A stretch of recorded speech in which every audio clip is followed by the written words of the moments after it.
Welcome. We are now on our 12th sealed here. So we're on, again, alternating between best of one and best of three. So today is best of three.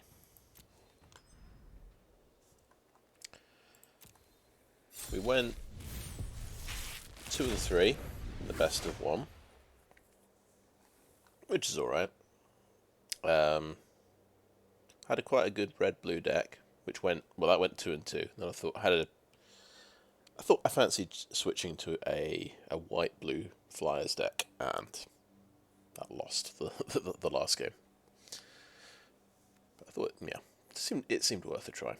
So here we've got, looks like quite a strong selection of white and blue cards. We've got, look at the Raven Man first. So yeah, he's a 2/1 for 2. And if your opponent discards a card, you get a 1/1 flyer that can't block. But also he's got an ability, he can tap for 4 mana to make your opponent discard a card.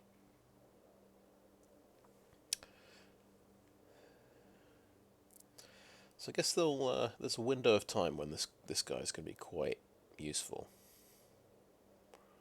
before your opponents have kind of emptied their hands. And I guess he's a 2 mana creature that has to be answered. They've got to use removal on this guy. So pretty good. Perhaps very good.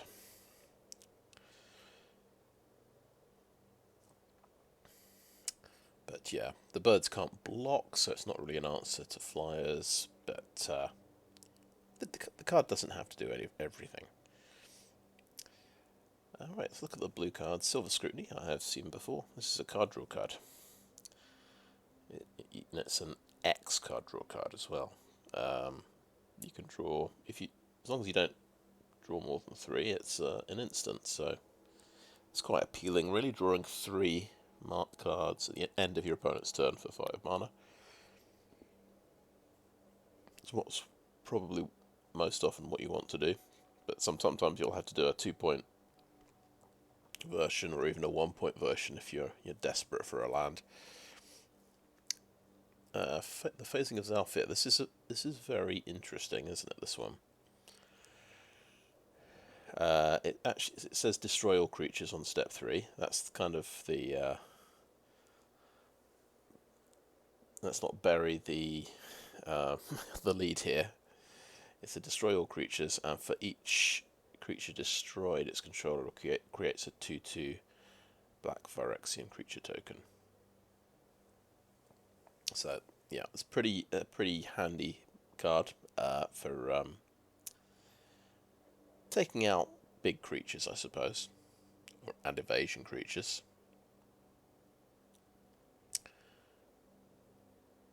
And perhaps for upgrading your 1/1 tokens,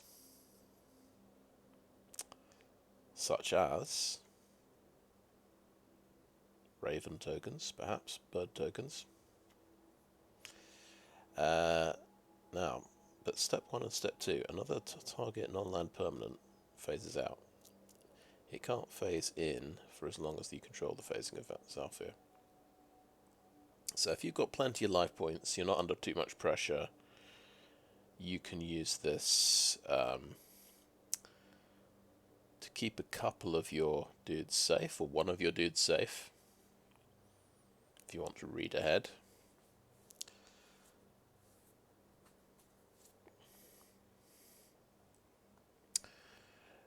So yeah, it's kind of an interesting sort of selective board wipe. I think I want to play this. Kind of helps to have a board wipe. Right, on to the white cards here. Oh, we can get rid of this one right away. Urza assembles the Titans. This is a Planeswalker card for people who are playing lots of Planeswalkers, and we have 0 Planeswalkers, so this is useless. Well, the most it does is scry 4. and that's got loads of Planeswalker things. So I think that's my third copy of that card I've managed to get. Here we have Defiler of Faith. So, and I don't see very many Defiler. Well, I managed to get 4. Very lucky. I got 4 copies of Defiler of Vigor. I think I got one of the red Defiler. This is the first white Defiler I've seen. 5 vigilance for 5 is quite good. And so whenever you cast a white permanent spell, you get make a 1/1 white soldier creature token. So this is another thing that makes tokens. That's very interesting. We'd quite like to play this, I think. Oh gosh, we have Archangel of Wrath, 3/4 flyer with lifelink.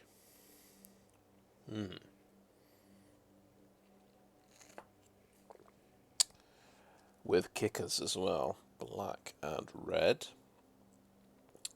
Enter the battlefield. If it was kicked, deals 2 damage to any target. And if it was kicked twice, it deals 2 damage to any target.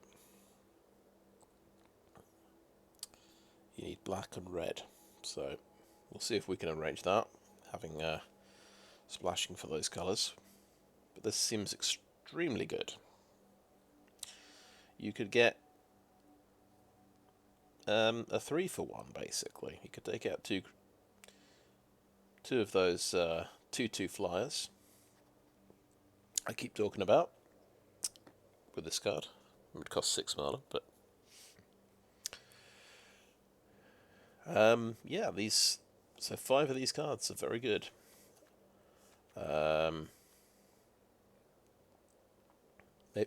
Possibly Archangel of Wrath is the best one here.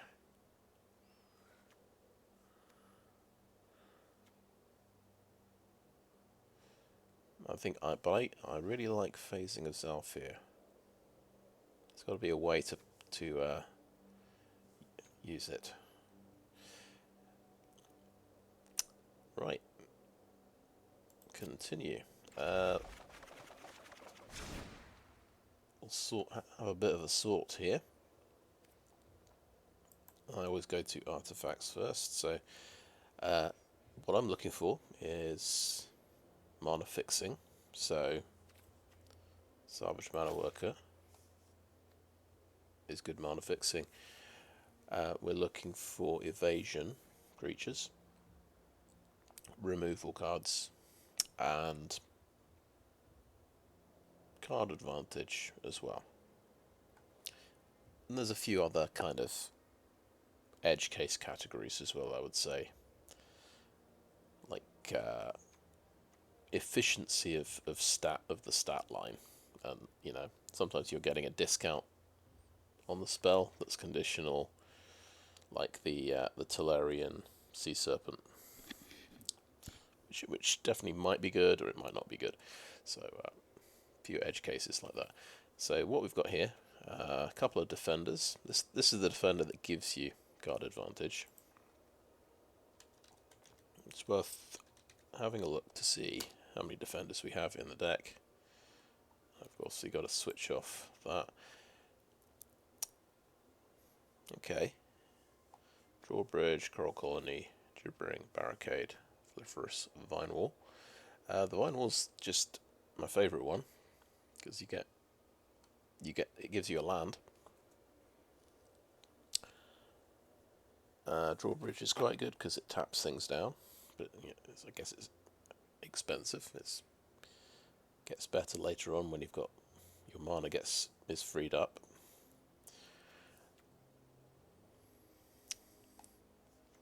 Gibbering Barricade's not bad. This Coral Colony is can do a bit of mill. It's kind of an alternate win condition. But yeah, that's 6 defenders covering 4 different colours. But you could, if we're going white-blue, you could have 5 defenders. And then we've got the Bulwarks, a way of like attacking with the defenders as well. I think they're a little bit uninspiring. So I suppose I've been losing to flyers and I've been losing to big creatures, and I guess only the Clockwork Drawbridge here would actually be useful against a big creature. I don't think I include the defenders here. Just look, yeah, we have the Vanquisher's Axe as well, which I don't tend to include, but there's an argument it could be quite good. I'm not seeing people use it at all though.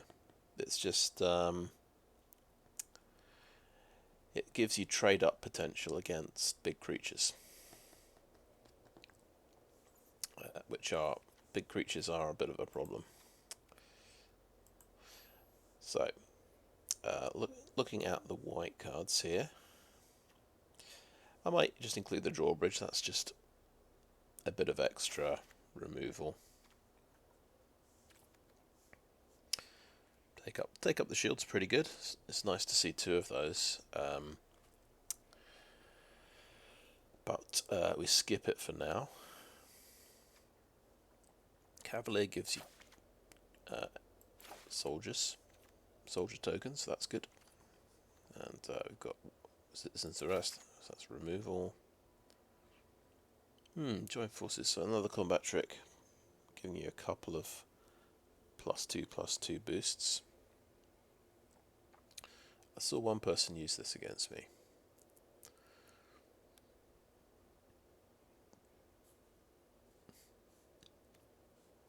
Right, Archangel of Wrath is good. Captain's Call is good. So, yeah, we're definitely seeing potential for making lots of tokens. That's a good sign. Griffin Protector is good. Coalition Skyknight is good. So the flyers. And Defiler of Faith is good.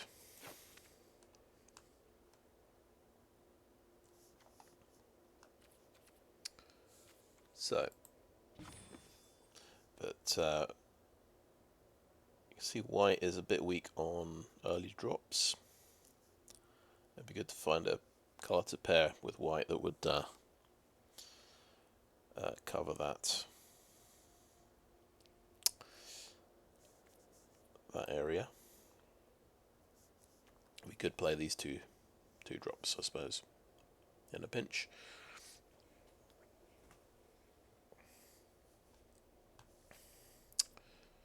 We'll look at blue next. Right. Pixie Illusionist is good. It's a flyer, it's mana fixing. Sure Up is a card that will just come back to. It's a protection card if you've got some very powerful creatures you want to keep alive. Haunting Figment is evasion, that's good. Impulse is good card selection. I'd say same for joint exploration, get to scry 2 and draw. This is good card selection on a creature, which is pretty nice. Then we've got our Sweeper. The Turtle is a big mana sink with that does more card selection. The Terror might be good.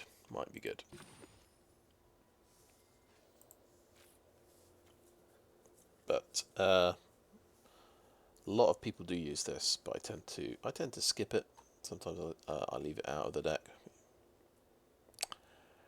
Silver Scrutiny, is another nice card draw card.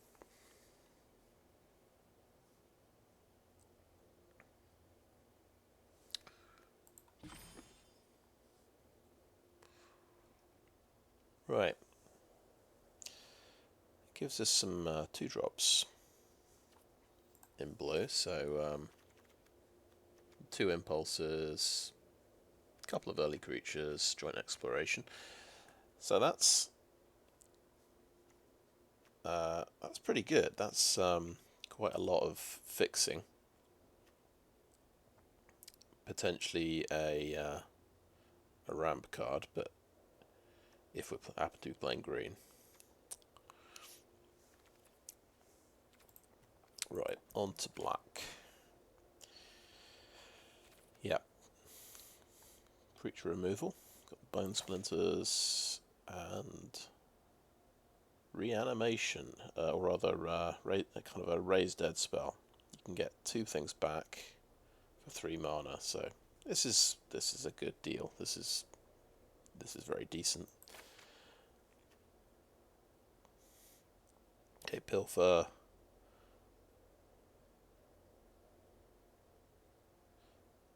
Bit of card removal. You could call this a removal card. It's a dead draw late game when people are pretty much just they've played out their hand. But it could be very good early game. I think we include this. I think this is decent. Raven Man, of course, is great. Not a fan of the Abomination.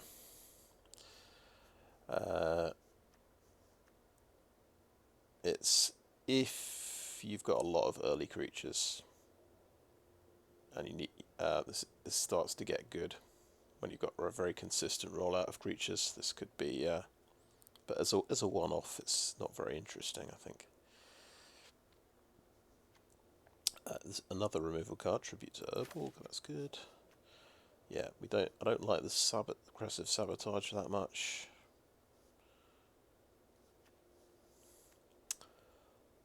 Souldender's good.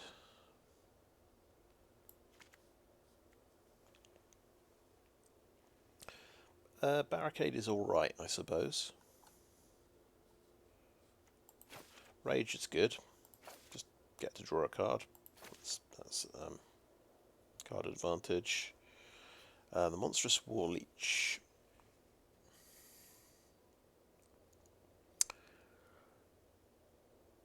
Really interesting.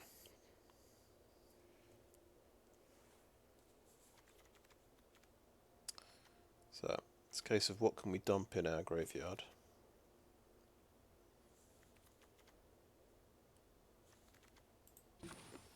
So, good point would be, if we include the Terror, that's a 7 mana creature, so that would go, you definitely want to play that with your Monstrous War Leech, then because that's a 7/7. That could be a rather good combination, so let's include that. And Warhorse makes a soldier as well. That seems good. Let's have a little recap. So that's actually 12 black cards that make the initial cut. Right, let's look at red. A couple of Firestone Infusions, so that's good. It's like a shock. This takes out 2 toughness creatures. And yeah, I guess you get some trade up potential.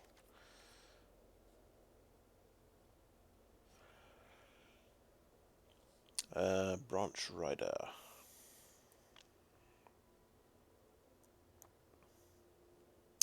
Yeah, I do include this one because haste is like an evasion ability. So, yeah. Furious Bellow, I think I skipped this one. 2 Gear 2 amplifiers is good. So these can bounce things with the kicker, and they get pumped by instants and sorceries. So, good card. Smash to Dust. Just about makes the cut, I think.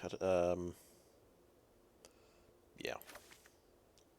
But it's only 1 damage. It's good for, obviously, sweeping out lots of tokens. Twin Inferno. Cool, quite interesting. So this is Probably a pretty decent combat trick, just the double strike is quite good. And then you can double up on spells, so you could double up on a Flowstone Infusion.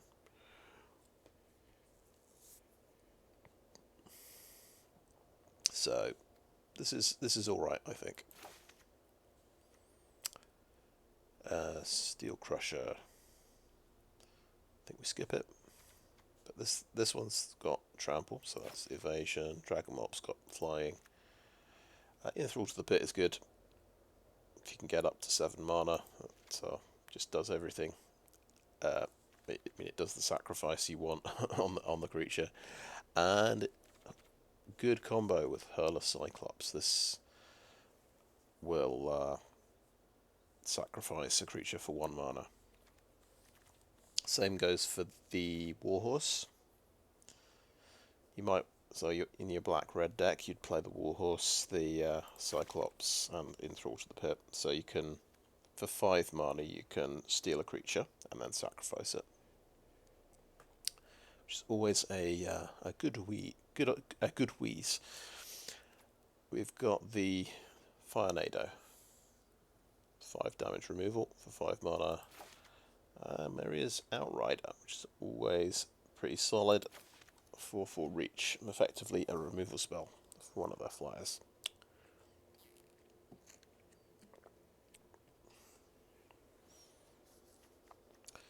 Right, on to green. Okay, Gaia's Might. Decent combat trick, but we'll skip it. Llanowar Stalker. Cheap creature. Gets a bit of trade-up potential on your turn, but yeah, not that interesting, to be honest. Vine Wall is interesting, so this can give you an extra land. It's very cheap. Snare Spinner can stop a flyer, so that's pretty good. 2 Terra Sunder. Great. 4 mana, instant, exile target, non-land permanent. Absolutely wonderful removal card. Broken Wings. Tend to skip this card. Yeah, we're best of 3, so this could be a sideboard card. Deathbloom Gardener is great. Death Touch, and it's a ramp card as well. I think we skip the Tortoise. Magnagoth Sentry is very good. 4/4 reach. And Elfane Worm has got trample, so that's good as well. We'll just look at multicoloured things now. I think I'll just look at the lands first. 2 black-red lands. Maybe black or red is looking a bit splashable here. That's quite good. Black-green, green-red. Some kind of Jundy lands. We've got, for Esper, we've got white-black and blue-black, which is kind of helpful. And then usually the multicoloured creatures are all pretty good. Yeah. So Rona can come back from the graveyard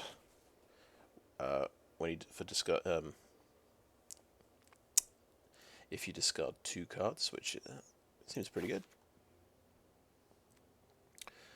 Balmor, that's decent flyer. Pumps the team when you cast spells. Cheap. Very good indeed for the spells deck. Alright, Garner, Bloodfist of Keld.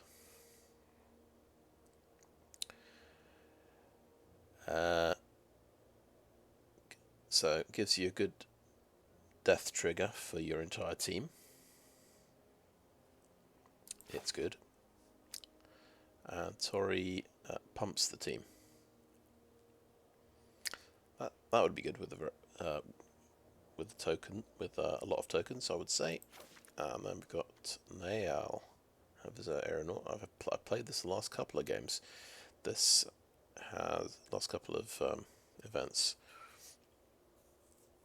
whenever it does combat damage, you get to scry the top X cards of your deck, and according to your domain score. So I think this is very good indeed.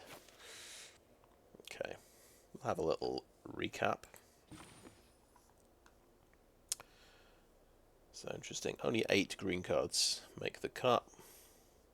Looks a little bit weak. Red has got 16, which is quite surprising.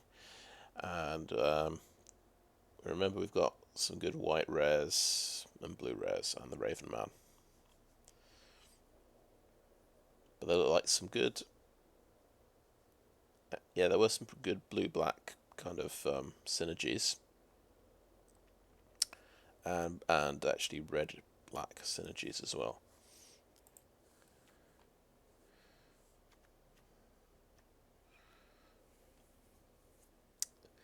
We'll have a look at green and see if we can just sort of cut green from consideration. The cards it does have are really good. It's there's Terra Sunder.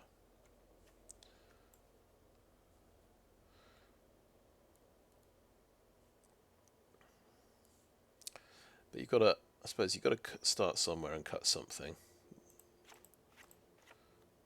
So we'll lose green for the moment.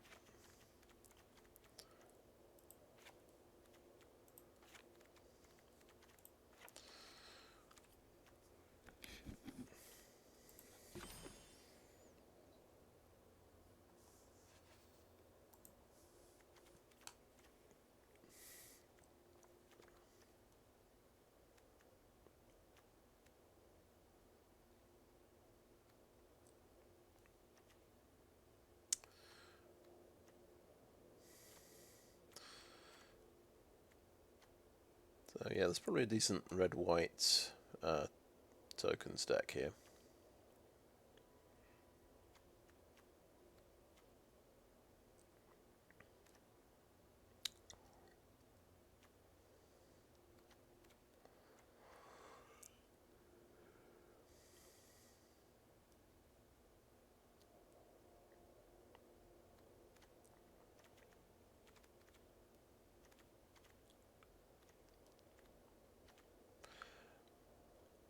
Right, I'm trying to decide if I can,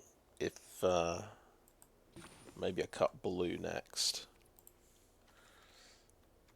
But it's hard to say.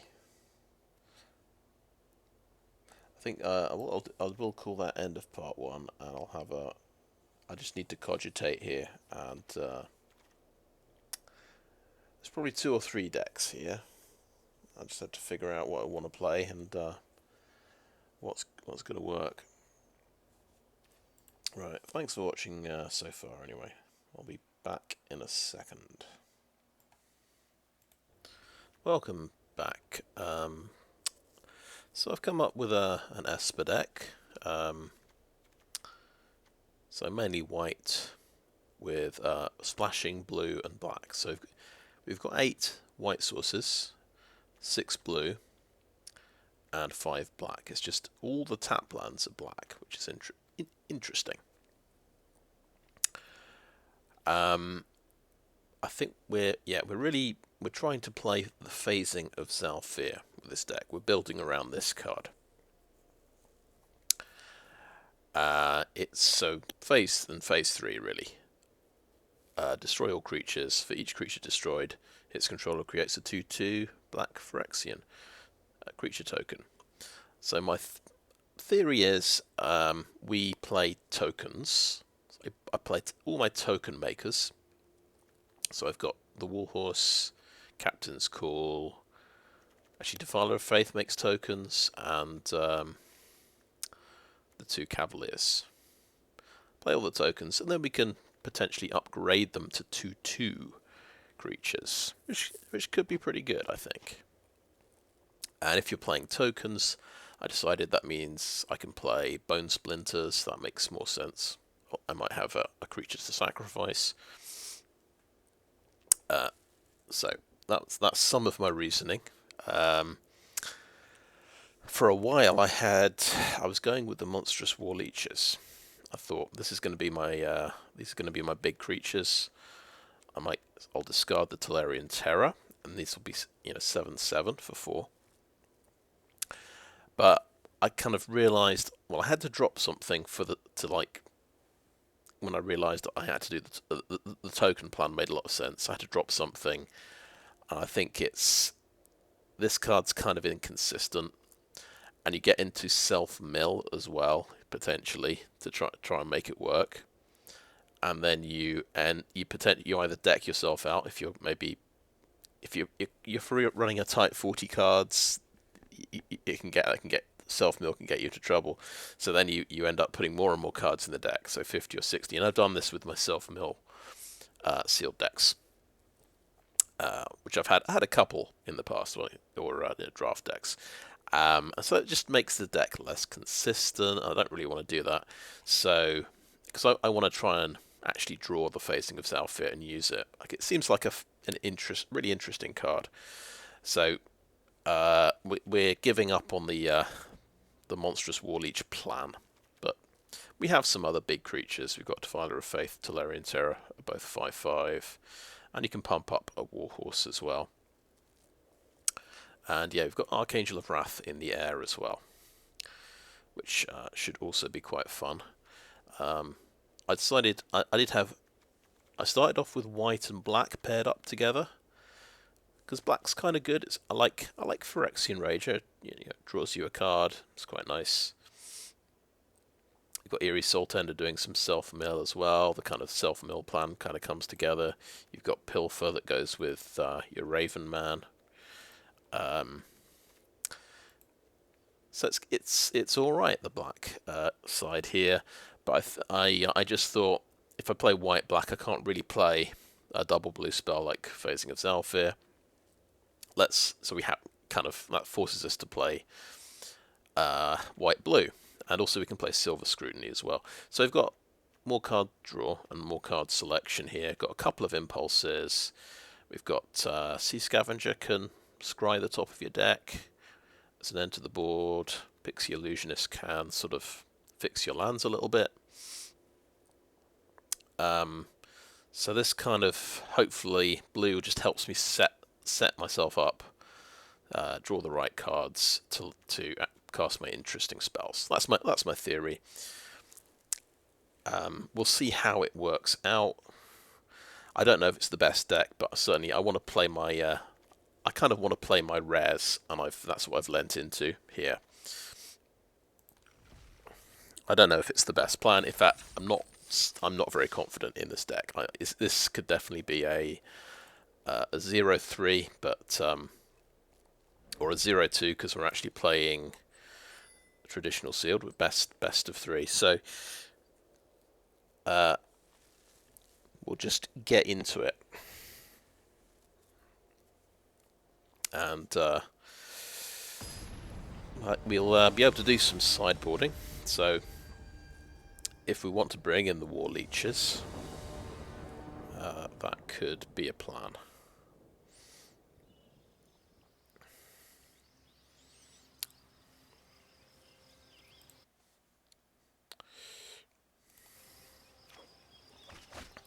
So he's playing first. Okay, we have white and black. We don't have any blue, but luckily we didn't draw any blue spells. We've only got, the only kind of action we've got in terms of creatures is Captain's Call on turn 4. But and then we can cast Bone Splinters. So we'll play our bogs. So one card as well that got cut was the what's it called? Enthrall to the Pit. I was running that for a while, but I changed my mind. Okay, that can help him cast his spells. That's not bad. Tribute to Urborg can't even kill that card. So he might have counter magic for my 4-drop, which would be a disaster. Oh, he's going to play another one. Okay. Of course, he's got mana up. He could have... Is it negate in this set? I am just going to open my Dominaria, rather, instance. Blue has Essence Scatter and negate. Indeed it does, yeah. He's going to hit me for 1. He's going to keep up his negate mana. Okay. That's nice. We've got an island at least. Captain's Call is a sorcery. Okay. Yeah, let's play this into the negate. Oh, okay. Maybe he has Essence Scatter then.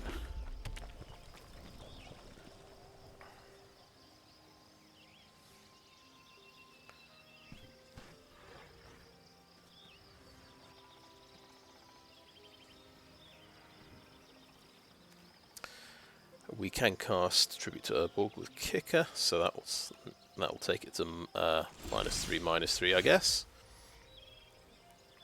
Okay, we've drawn our green mana.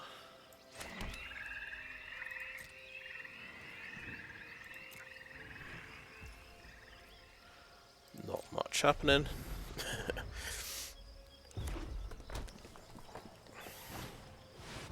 Hunter Cyclops, okay. Right, big creature.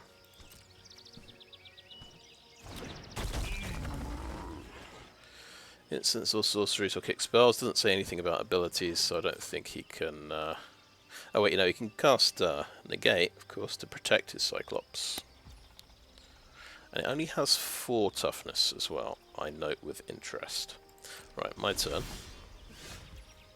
Okay, Tidepool Turtle could be very, very big for us. Okay, we will Bone Splinters.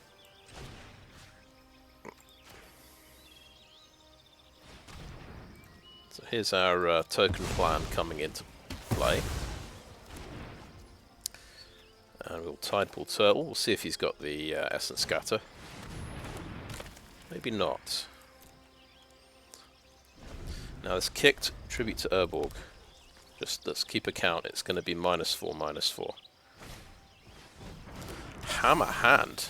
Oh boy.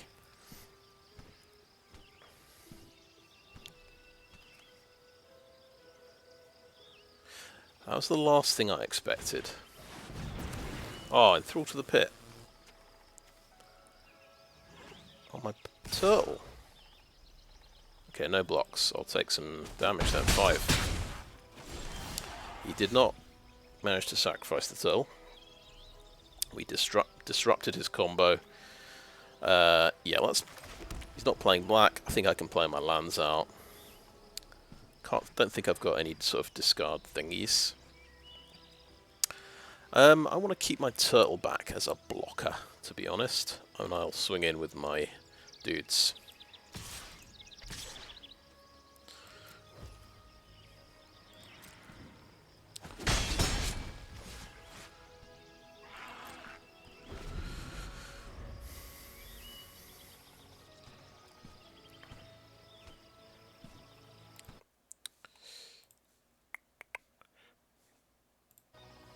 Okay, we have a Branch Rider.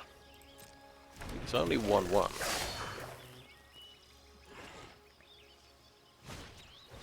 Smash to dust. Oh, it's going to kill all my creatures. I could save one of them. But, I don't think it's super worth it. Yeah, I want to save my Tidepool Turtle. That's slightly more important. Chap, I think. Right. He kind of tapped that for mana, didn't he? That was funny. Anyway, that's got... Okay, let's Tidepool and activate and do a bit of scrying. Ooh, island. Yes, please. Now I can scry twice a turn. That's my thinking. It's going to work out better in the long run. All my big creatures are at the bottom of the deck, I think. Oh, Branch Rider's kind of scary. He can actually pump him to 5/1. That's quite a lot of damage. I think he might get a tribute to Urborg.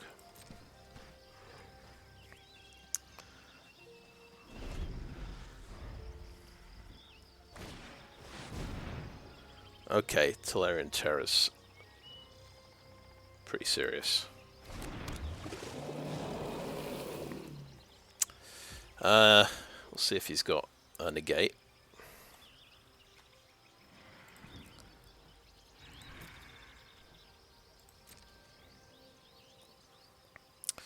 Okay, what occurs to me here? Okay, he didn't attack with the Branch Rider, of course, because he can't pump it up, obviously. Right, scry. We can get a Pixie Illusionist, and it's a 3/3 creature. I think that's good. 3/3 flyer. He doesn't have any other stuff. Okay, my turn. Okay. Right, hopefully he doesn't have counter magic. We're going to do Citizen's Arrest on Tolarian Terror. That thing's very big and very scary.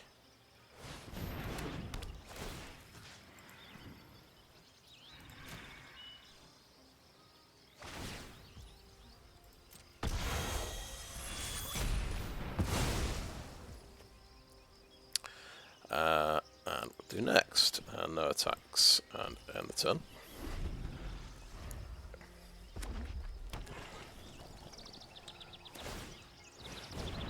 Okay.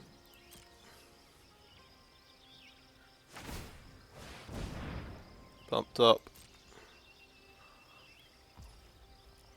I'll cast my tribute to Urborg because that's a lot of damage. Just do -2, -2.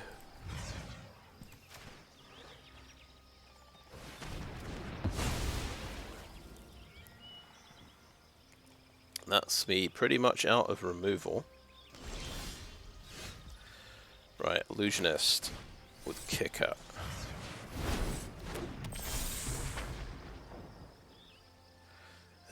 Planes as well. Yeah, let's play planes, I think.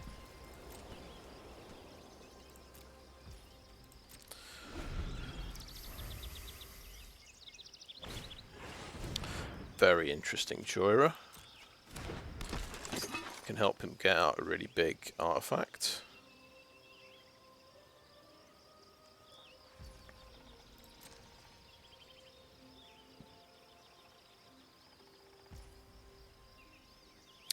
Right, no, just remember, Tidepool Turtle. Yep, that's good. That'll do. Let's swing in. A few more bodies on the ground can't hurt, I think. But I feel my deck is playing like a control deck here a little bit. In that it's just gonna take about 20 or 30 turns to actually win the game.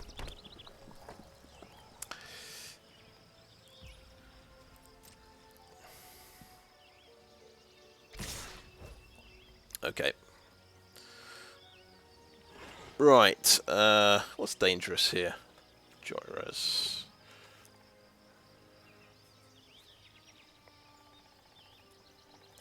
So I'm taking 5 damage here.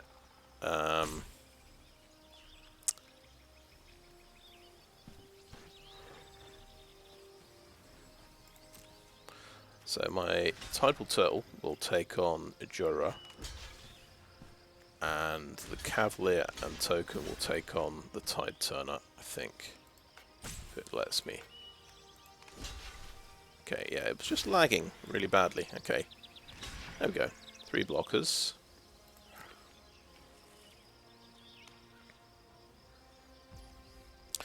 And I'll take up the shield on the turtle, which is greedy, I think, but it takes out one of his guys. I gain a bit of life. I get a big turtle I can beat people up with. Okay, yeah, he's got another smash to dust, so he takes out those guys. Fair enough. Let's activate that. Okay. Well, that's an emergency button. I'll keep that in my hand. He plays a threat that I can't deal with. That is an answer. End the turn.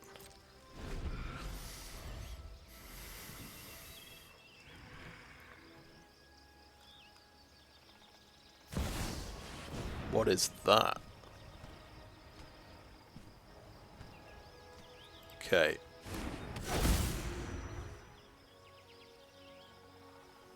So it can just copy his stuff.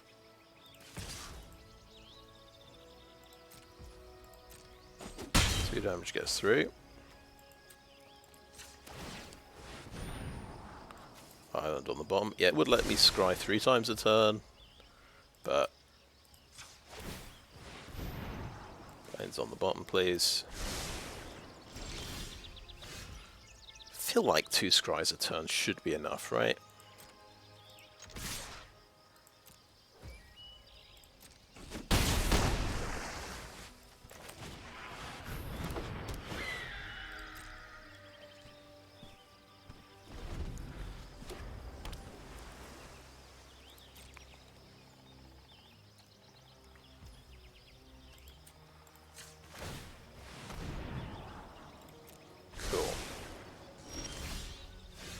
I'm just sort of wasting time here a bit.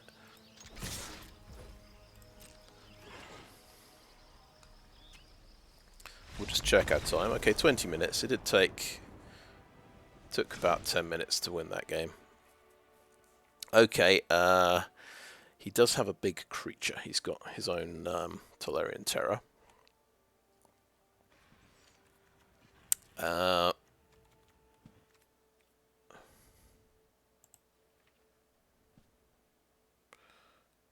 Right, I think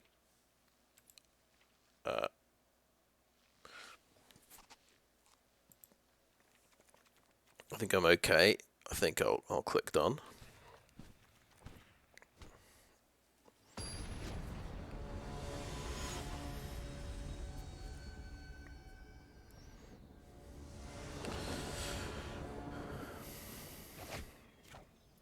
Okay.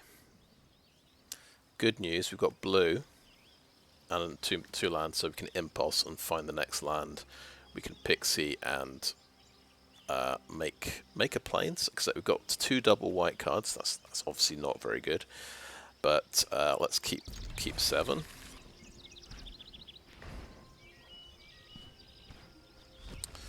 But I think it's tap land.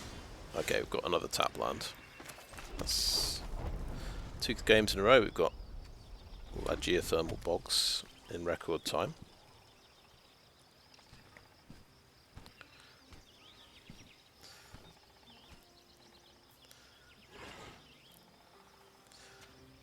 So we might have a problematic hand here, I would say.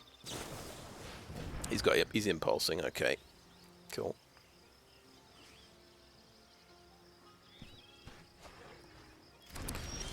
And you know what? He's tapping out, so I'm going to copy him and do an impulse. Let's please find a white mana source. Yep, has to be that plains, doesn't it?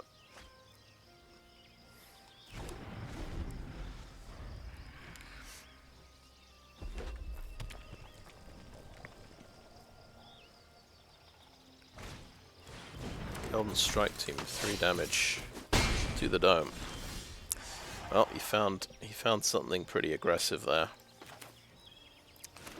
Play our Cavalier and get our token. You know what? He's playing 2 Smash to Dust. I could just kind of drop the tokens idea. In that, he's kind of got my tokens covered, really.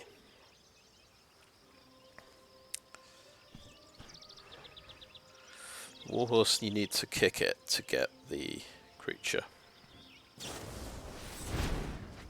doing timely interference like that.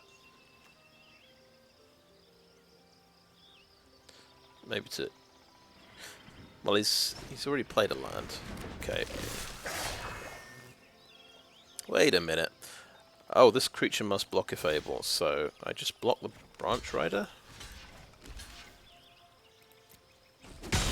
Very strange. Anyway, never mind. We're going to get to double white with Sunlit Marsh, which is pretty good.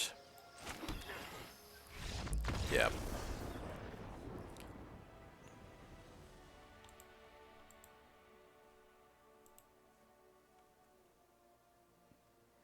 Game's gone unresponsive for a second. Oh, there we go. Click to continue.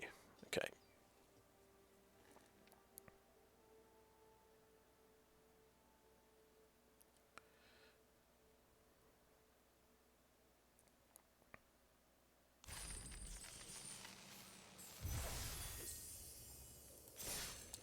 Okay, we're off the mark. We're off the mark. I think I'm happy with the deck.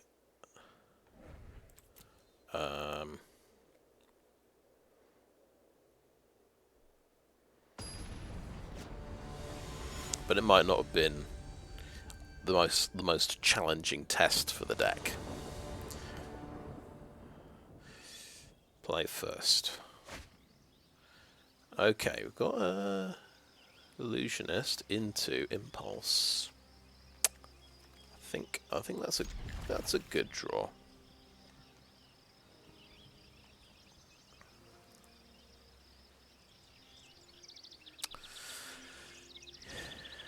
Guess we could look for black. That's probably what we want to do. Illusionist can also help us cast our black spell. If it survives.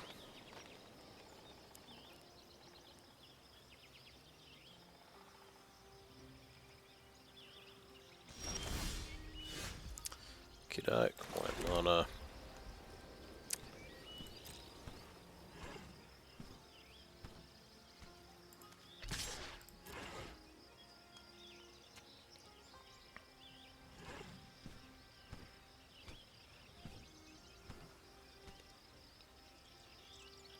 There's a lot of thinking happening here. Okay, 1 damage getting through.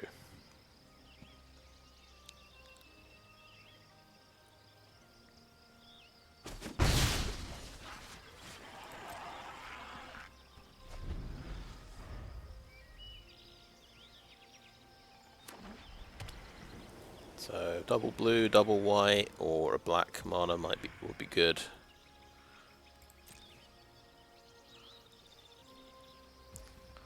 Hopefully we'll hit a land.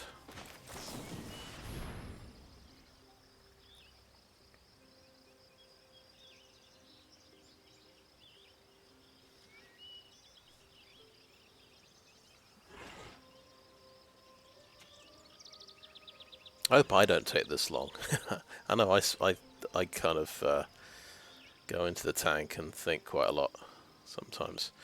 I guess it's the plains then.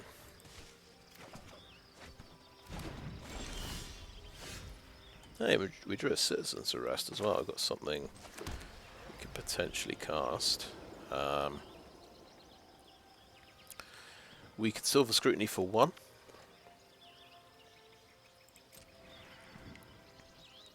That might be my emergency play next turn if I don't top deck a land.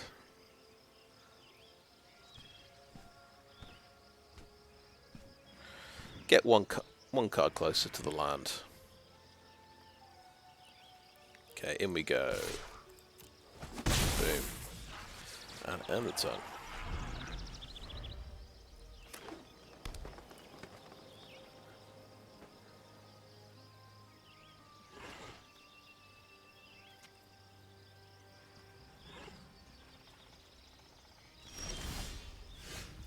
Top deck to land. Beautiful. Right. Silver Scrutiny could draw us 2 cards now, as long as the Illusionist survives. Might be about to get blown up. see. Made it through. Now it's the Skyknight.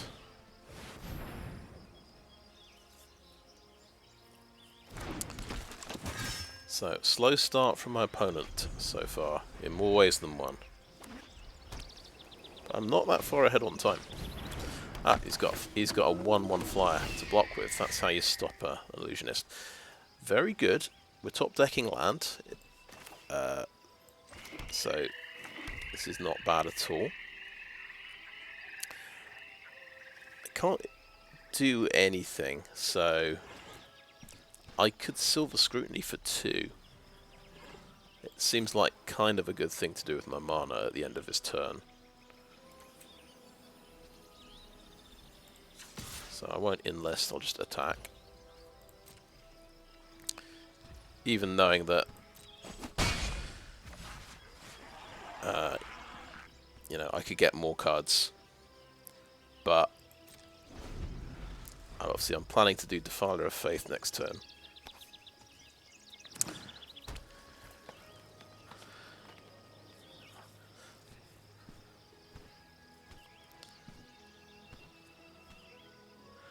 I want to keep the tempo up, I suppose, and I don't mind giving up a card.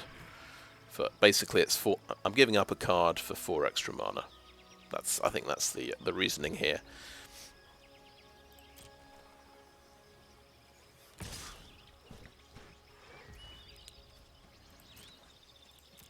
I'll take it.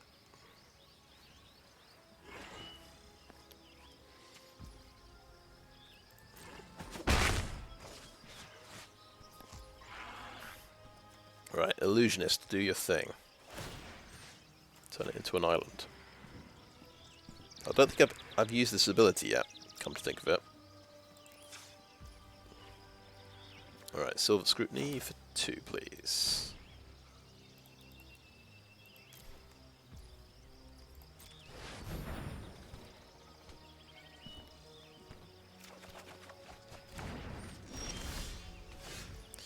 Very nice, keep the lands coming. Very welcome. We have a Defiler of Faith. Shall we swing in first? Yes, I think so.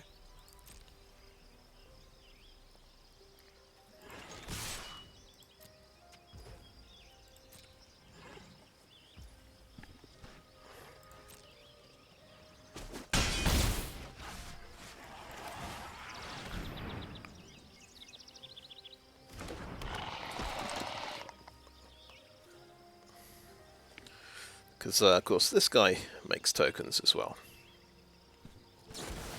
Destroy evil. Oh yeah, he's very evil. And he's gone.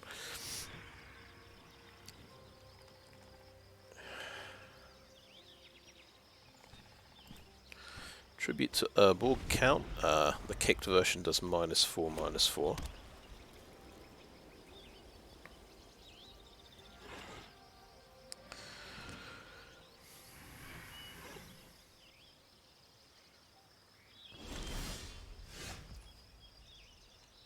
Oh, that's right.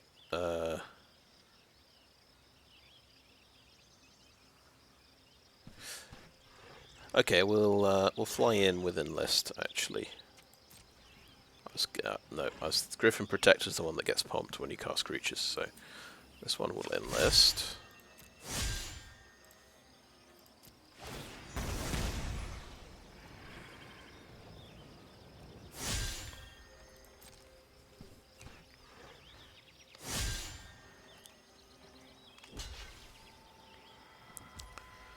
Okay.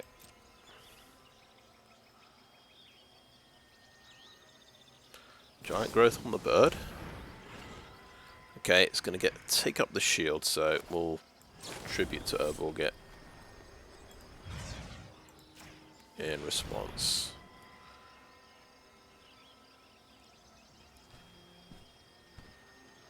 He's got more pump spells. He's got Gaia's Might as well. Nice. Fair enough. He's got a nice 2/2 flyer there. So we'll play our Griffin Protector.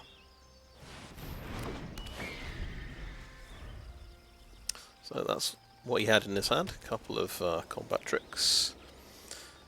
Another land, 2 creatures, 2 things left. Oh, Shell Eyes Acolyte. Okay, that's pretty serious. I'm glad I have 1 more removal spell. That's what I will do. I hope the other card is not another Shell Eyes Acolyte. That's all I can say. There is not much I can do about that. Swing in with the Protector. It's just a little bit too big for him to deal with.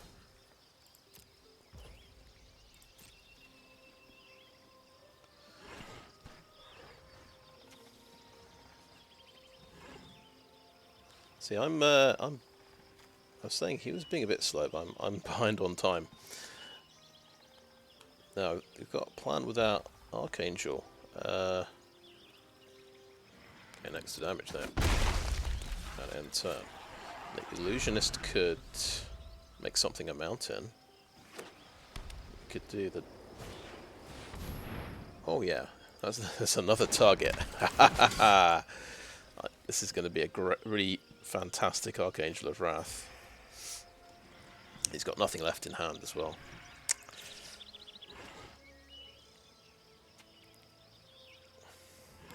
Pixie Illusionist is definitely earning its keep this game, I would have to say, because it's going to turn a plains into a mountain. Right.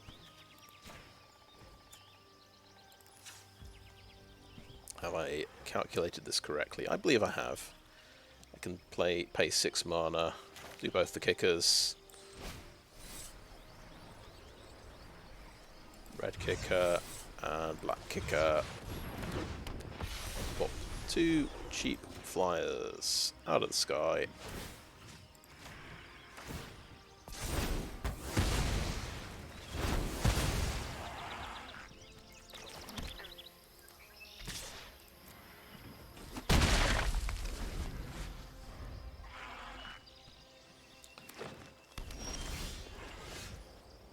Okay, yeah, Phasing of Zhalfir. So just swing in the air with everything. What am I doing? I just totally missed a trick there. Okay, Warhorse. Oh, Warhorse with kicker. That would have been 2 extra damage.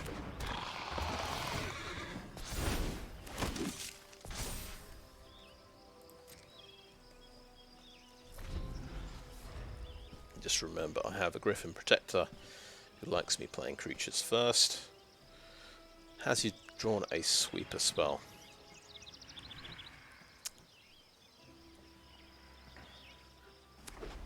No.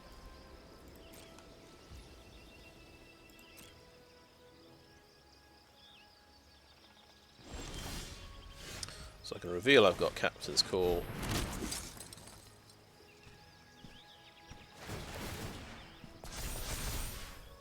Swing in. Right. Like that, please. It's just being a little bit laggy.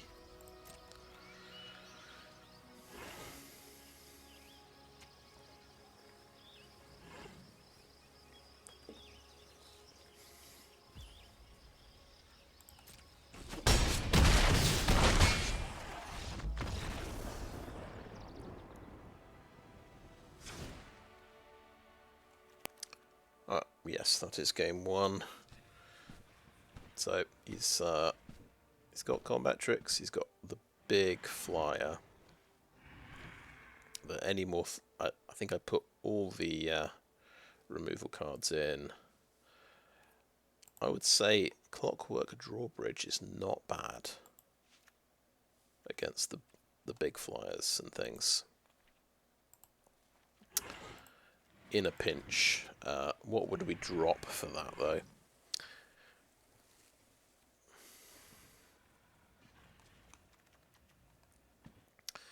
Benalish Faithbonder does maybe not quite necessary here. Yeah.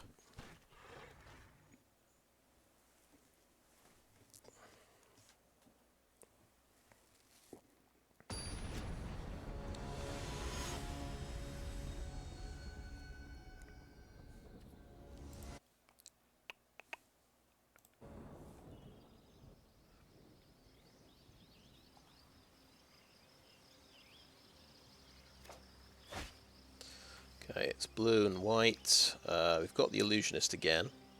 We don't have any card draw. We've got Clockwork Drawbridge.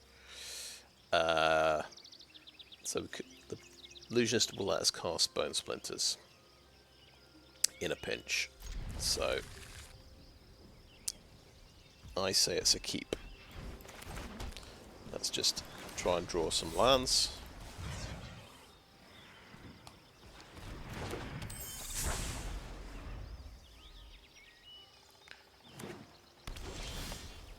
Thank goodness for that.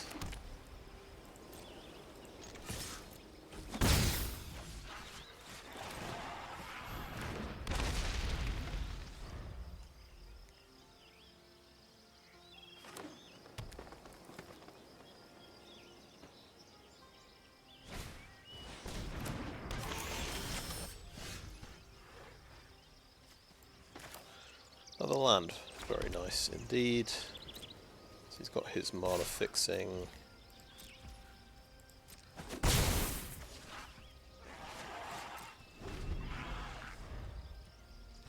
There's one thing to remember, he's got all these combat tricks. He'll probably, if I block, he'll probably kill the drawbridge. So yeah, the guy's thingy is going to be +2/+2 for the moment.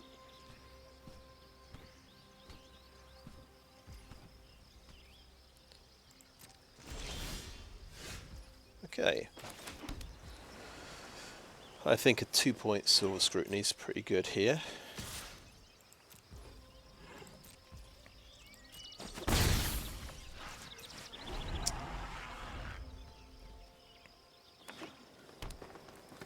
Right.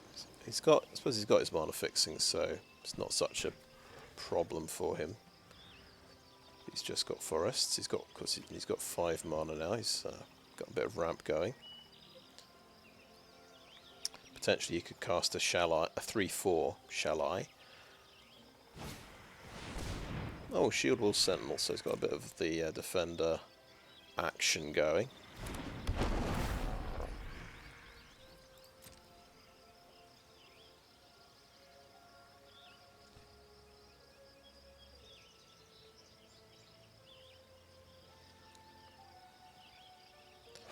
Alright, yeah, that'll get you 2/1/1 birds. That's pretty nice.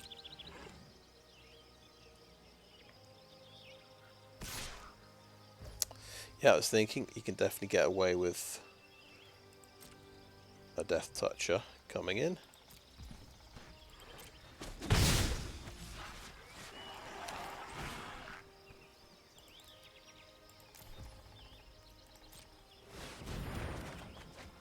Wow, okay. And we drew a land, that's pretty nice, okay.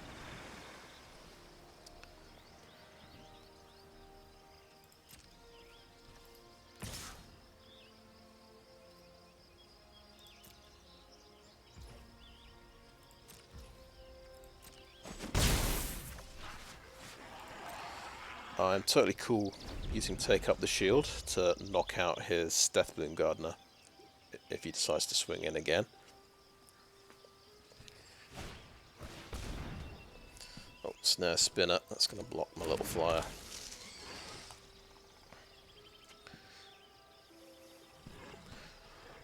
Because it's helping, I guess he's already got mana fixing, but this is helping him, you know, get to 7 mana for the amped up Shall I guess. Okay, he's going to make a turtle.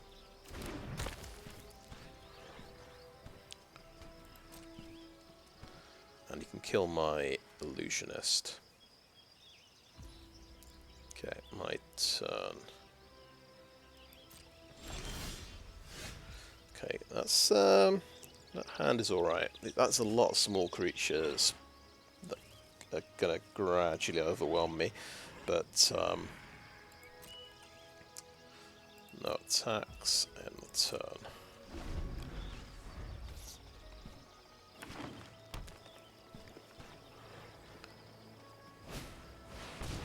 That's going to be 2/1/1 flyers as well.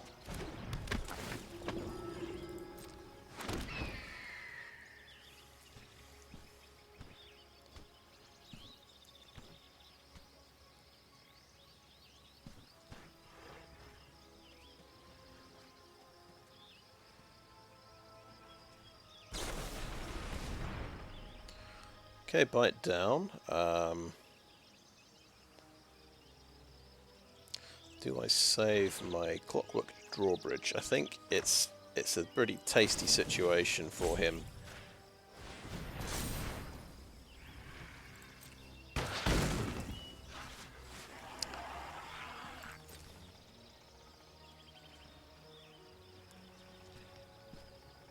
If he can just, knock out my defender that can tap his guys down, I'm going to start to take horrendous amounts of damage.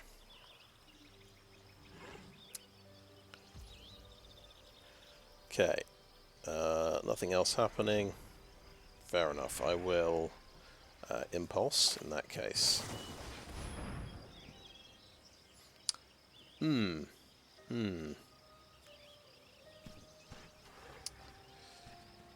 Yes, we like this card.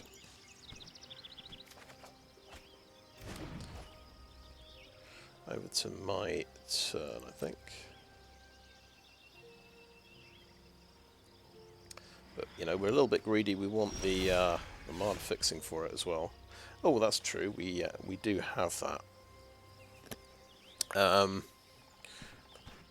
How about we pop a Deathbloom Gardener? That's... Oh, wait. What am I talking about? So we've just top-decked a Defiler of Faith as well. He's got 2 cards left. Well, we'll play that. Play this guy out. See if he gets killed again.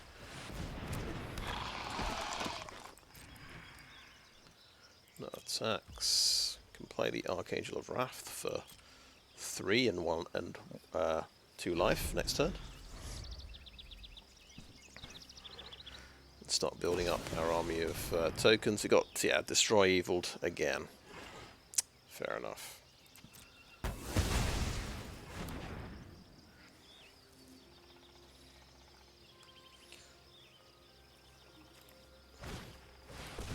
Oh, he has another one. Oh, ouch. That is an army. That's going to be 5 birds he has now. Oof. That's, sorry. That's 6 birds. Oh boy. Okay, so heroic charge, and I'm in a lot of trouble.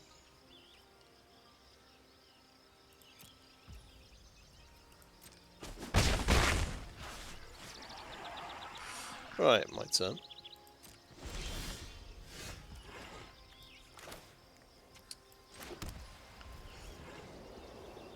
Okay, because, whatever, more defense come into play.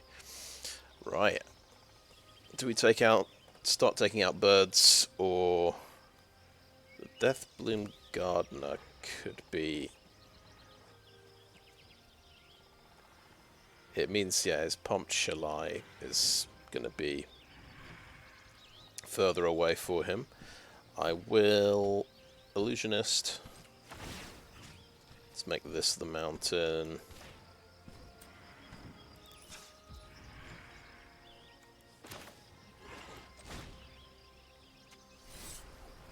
Cast with the red kicker.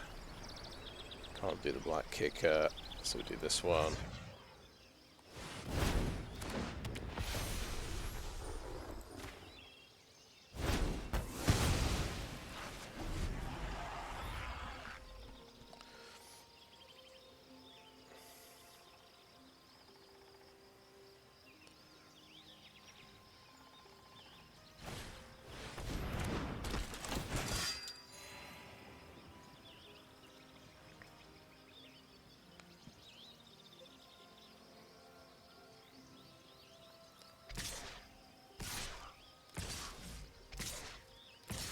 Oh, this totally says Giant Growth, doesn't it? Giant Growth's only going to be +2/+2. That's 6, 8 damage going through. If it's only +2/+2... Okay, Colossal Growth does +3/+3. So we'll do no blocks. I'll have to take 6 or potentially 9 damage.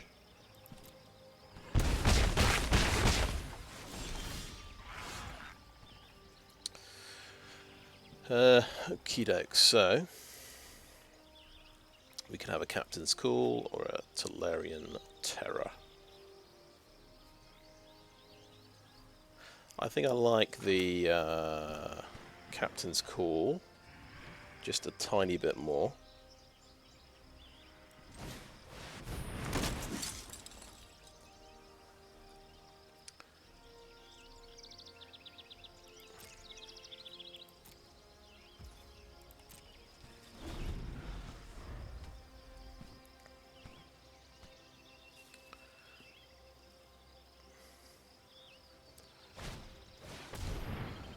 Phew, another Cavalier, wow, that is a lot.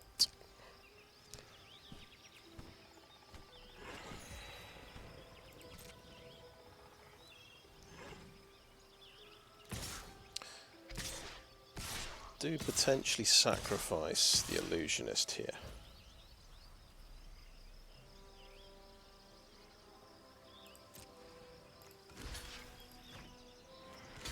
So we'll block a bird like that. We won't sacrifice the Illusionist.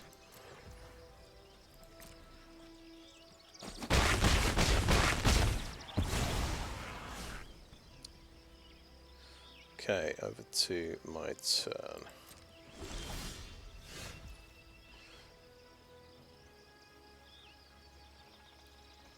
Okay. Over Tolarian Terror on the ground. We'll go next. So in the skies we can block these two. 5 damage gets through. Yeah. No attacks. And end the turn.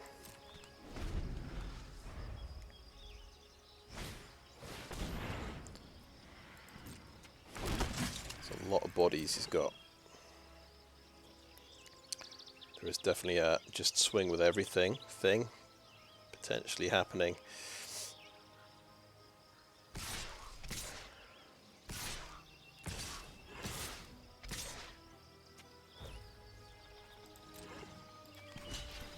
Block one.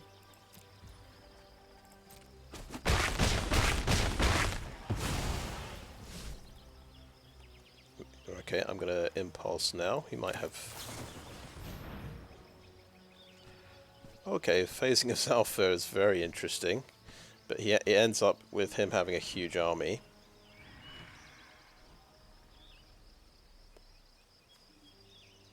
Yeah, just view the battlefield. Yeah, I mean, I've got 7 creatures, and he's got 4, 5, 6. I think 3 over there. 9, 10, 11, 12, 13, 14, 15. Yeah, he ends up with 15 2/2s.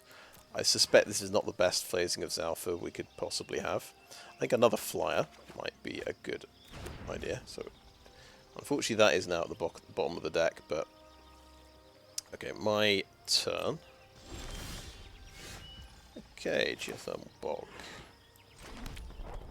Solid. We'll put the Griffin Protector out.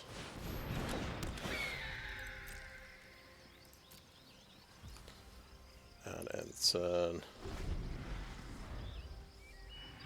I'm 4 cards down. It's just going to do more and more Captain's Calls.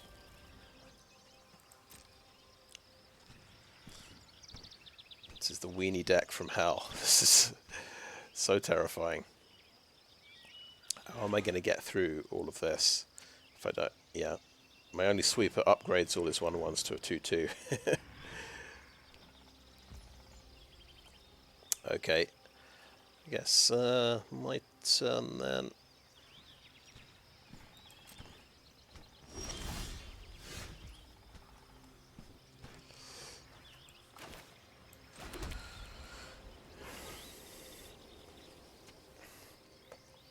Alright, now Bone Splinters could take out Meza Cavalier. Let's look how much time we've got left. Only 12 minutes because I'm thinking way too long. Let's go next, no attacks, and end the turn.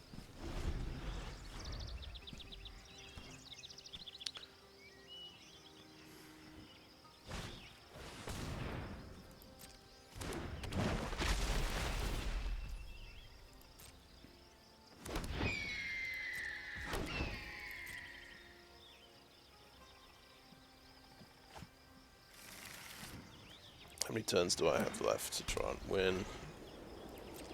In the air, he has... Oh, there's a defender, so you make 2 more birds, so he's got 10 power in the air.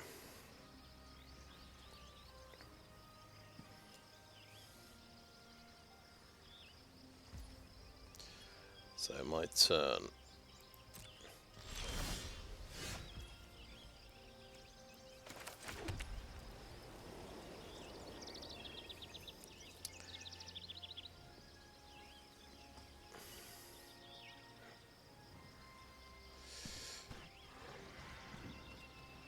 Yeah, I've no idea what to do.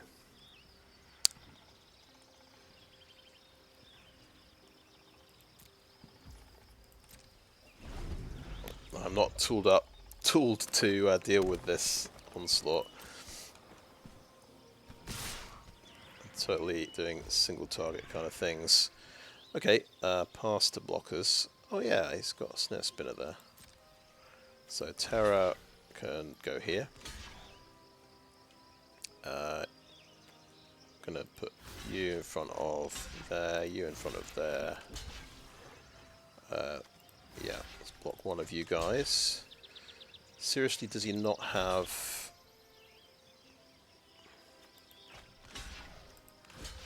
a card? Because I would have guessed this was a... Okay, that's 7 blockers. That'll do.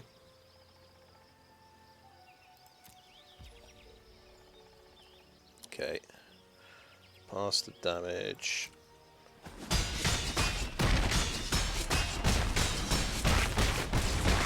Oh, I'm dead. Oh yeah, oh no, I'm not dead. Oh boy, because of the life gain. I'm not dead. Yeah, I definitely miscalculated there, I'm gonna say. What's my swing? Yeah, my swing back is not much in my turn. Let's get, yeah, creature on the ground.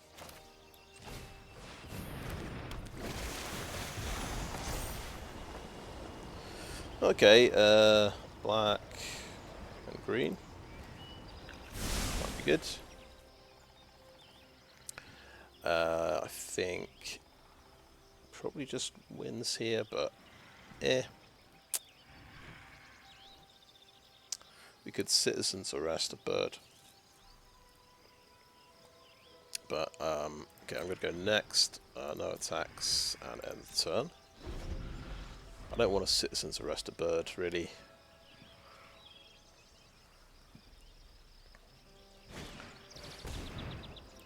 Okay, it can make 3 3s. That's worth taking out.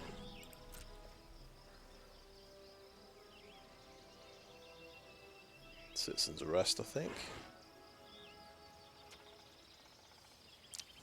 The silly thing is, don't know if I can win, but I can make it hard for him to lose.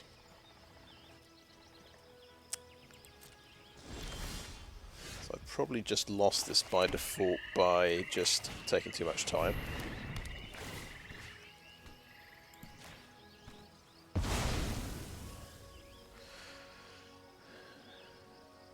I think I want to just attack with Tolarian Terror and just see what he does.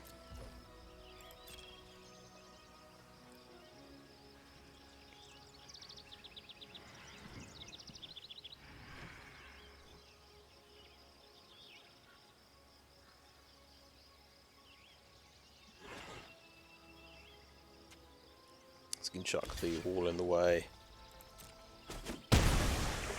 So I think I'm just not very experienced at playing against the defender deck, and it is just gonna... I'm gonna time out, I'm gonna run out of cards. Something bad's gonna happen. Even if he can't quite kill me.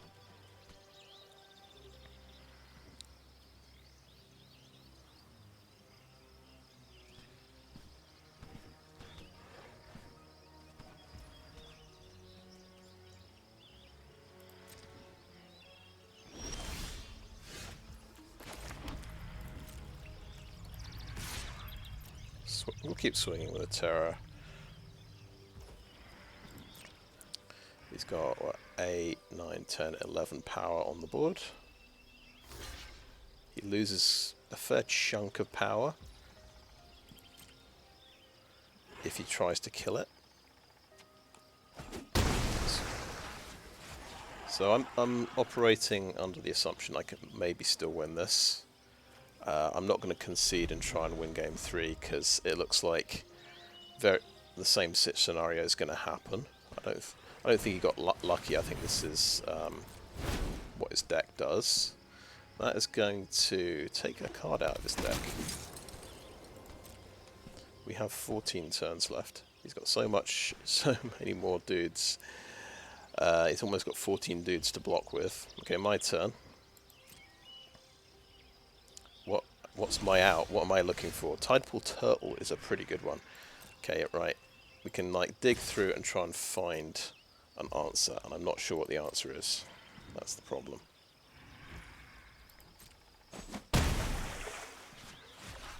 Okay, there's a turtle.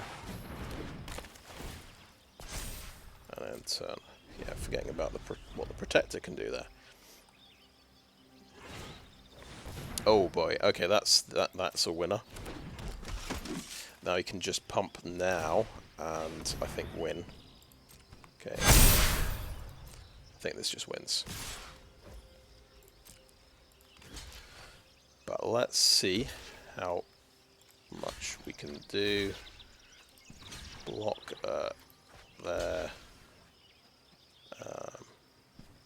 Yeah, you'll have to block one of these as well. Block one of these. I think all hands on deck. I think Pixie Illusionist will have to block there. 6 blockers. I think that will have to do. And I think in the most life points if we do the Scavenger.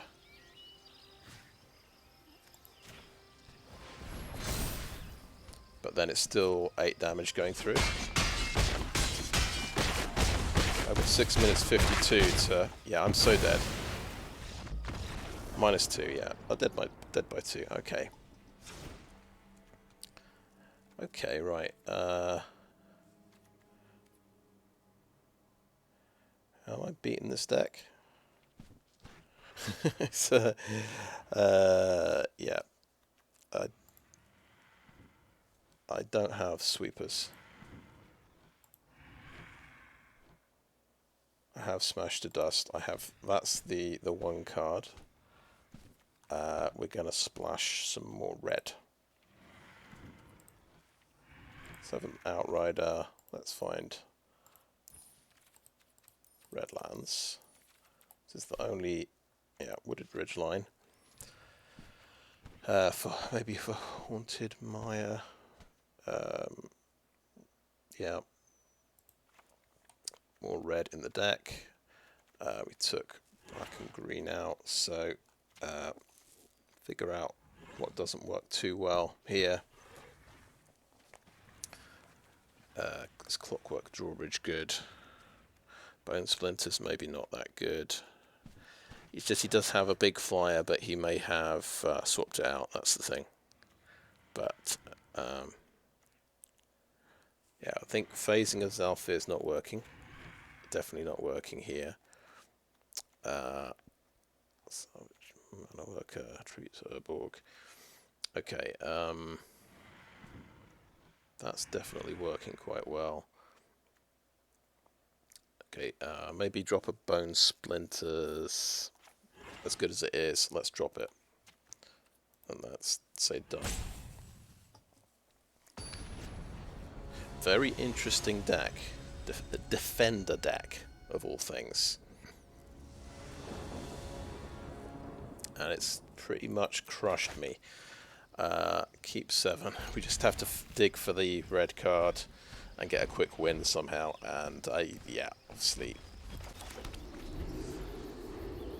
6 minutes 30 is a tall order.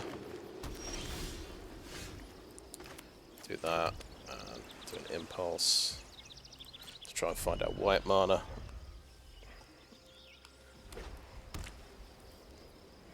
Okay, we'll do that. Now, got white mana, that's good. Do we need black mana? No, I don't think so. Want untapped white.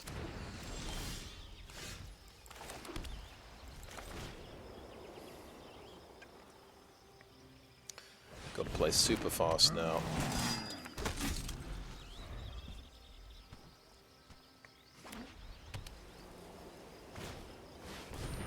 Okay, 2-1.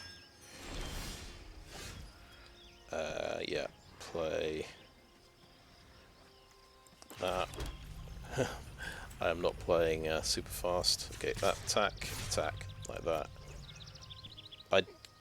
Yep, totally missed. I could play a Griffin Protector there. I'm playing too fast. I'm getting too many tap lands.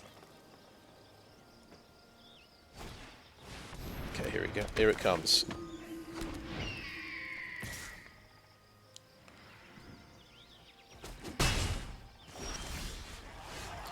Okay, let's go. Cavalier, enlist.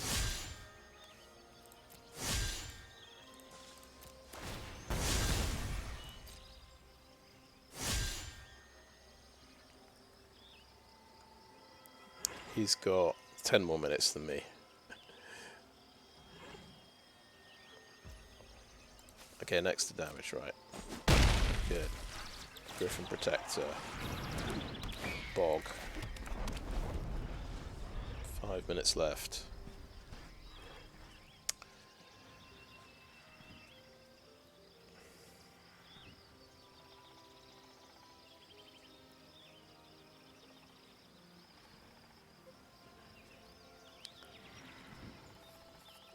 Yeah, first game he had a couple of giant growth, or whatever it's called. Shieldball Sentinel. Yeah, make more birds. Very nice. Okay, you got another Wingmantle Chaplain. Okay.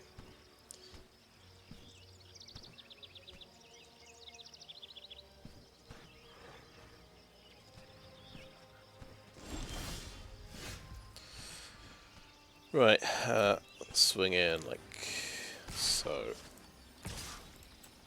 Unless that guy. Got to attack. Got to be aggressive.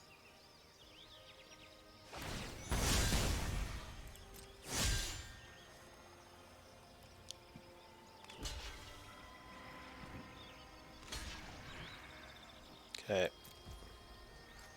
Got the shield on there. Take him out. Bog.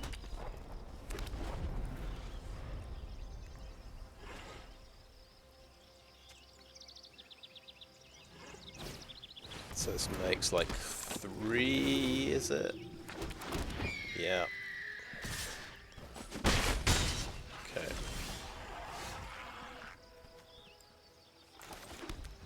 Captain's cool. Pre-combat. Swing like that, enlist.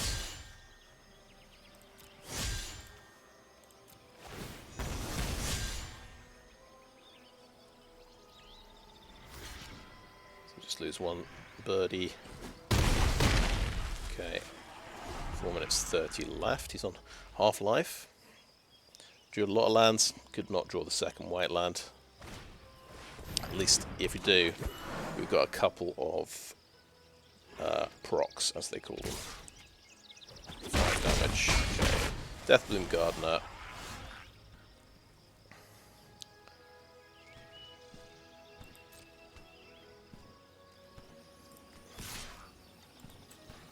List. Bang. Bang. Bang. 5 attackers. And enlist that one. And next.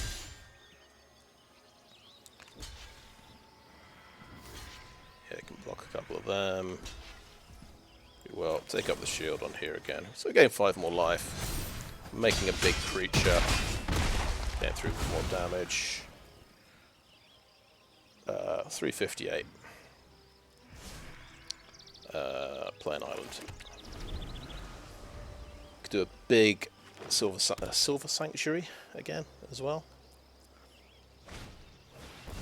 Okay, more life points for him.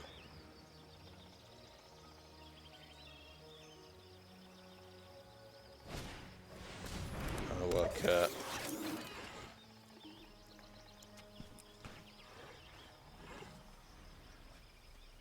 Manaworker just kind of, okay, yeah, aggressive. Go aggressive. We did it. Fucking holy shit, we did it.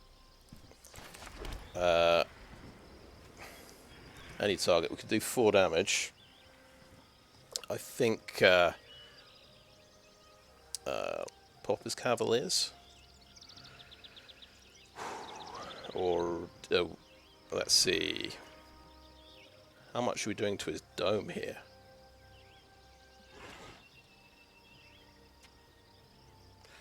Okay, let's not think too fucking long. Excuse me for swearing.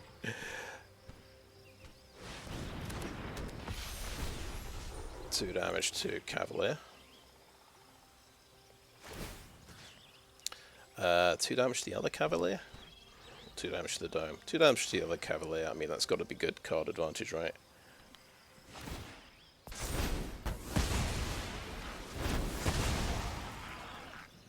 And all attack.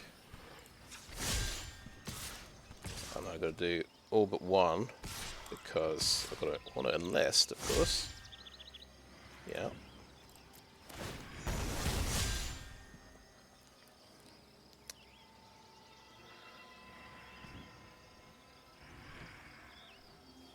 It's 2 minutes 36 left. Yeah, can take out that one. He loses the chaplain. That's good news. 4 damage through. 2 minutes 36 left.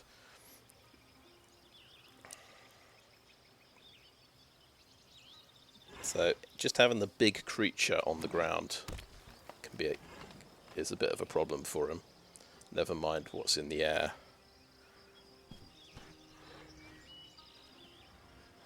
He's down 1 chaplain as well, so more defenders. He doesn't get quite as many birds. It's just 1 bird.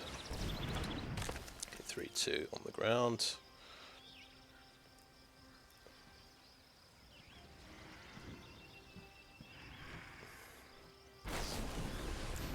Down on the bird, okay. I think oh, that's pretty sweet. So yeah, just swing, enlist, swing in the air like that. 2 attackers. That will enlist. So let any damage through. So I think we might have the Merrier's Outrider win here, because I think it's 5 damage, isn't it? Red, black, blue, white, green. Yeah. Just hope he doesn't have life gain. Don't think he does. Okay, I don't think I like the tortoise very much. In fact, he actually trades off there, and I play the Outrider, and that should finish him.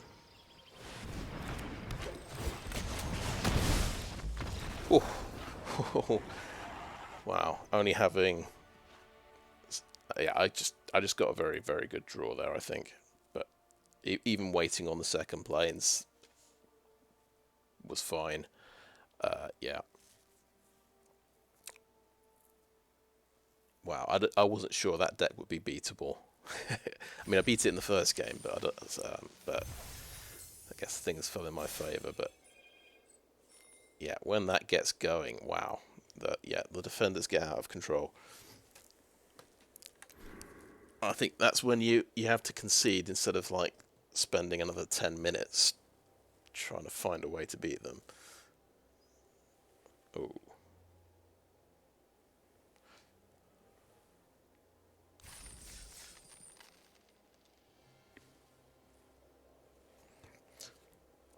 Okay, what happened? What happened?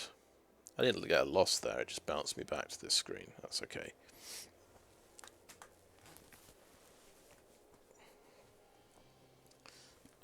So 2 match wins is pretty good in best of 3. So it looks like, yeah, you get 1,200 gems back. It's not bad. Like plenty of times I've gone 2-0 and then lost the next 2. We'll just have to see how we get on. So I think that guy was, yeah, I guess he was. I guess you maybe get matched up with people on the same record, and he was on 1-0 or 2-1. Seems like a pretty decent deck, especially just designed for best of 3. People aren't used to playing against the defender deck and just maybe running out of time like me.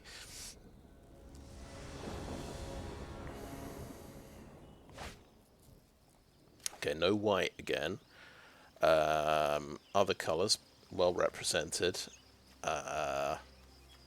This is so risky for game 1. I think I go for a mulligan. Yes, we've got some white land here. Phasing, but no blue land. But yeah, is phasing happening with no blue? We're maybe more likely to cast Tolarian Terror, to be brutally honest. Now, which side colours do we need most? Yeah, hello. Red or green? For some reason I want to say green. But yeah, red is for the angel, actually. So I don't usually use the Benalish Faithbonder. I've just chucked him in as a 2-drop. Oh, he's got the rare land. Very nice.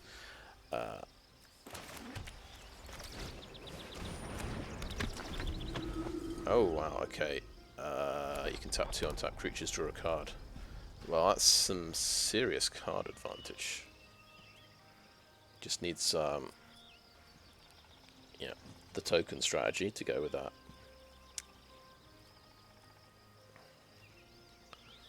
And he's very domainy, it looks like. Yeah, let's play a tap land, do nothing.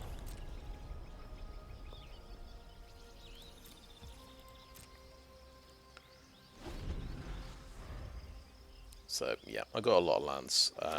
Haven't hit blue yet, but we got the other colours. Any domain effect's going to be pretty good. That's a good card. Yeah, if I can't deal with this guy quickly, it's all over.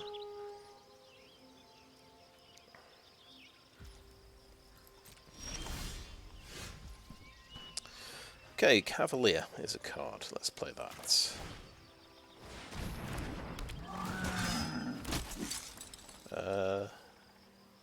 Yeah, I guess having... I don't think we need double red. Yeah, a bit more of that. It's probably okay. No attacks.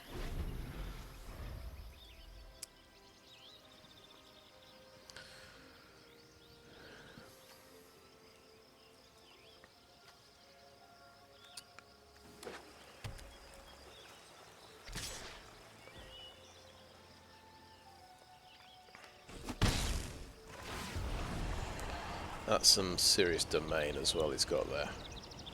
That is the... Oh, Yavimaya Coast doesn't count though. 4. I think it's a 4. We didn't get... yeah. So I think we go with Faithbonder. Enlist. With the Knight for a 3/3 Vigilance.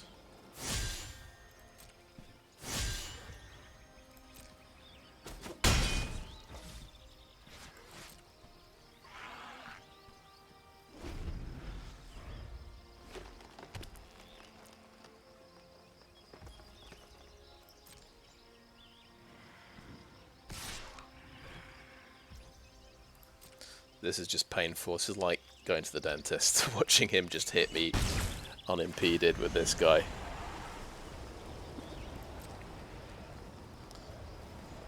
So, oh no. Yeah, he's going to go all the way through his deck, get all his best cards out. At least we'll get to see all his amazing cards.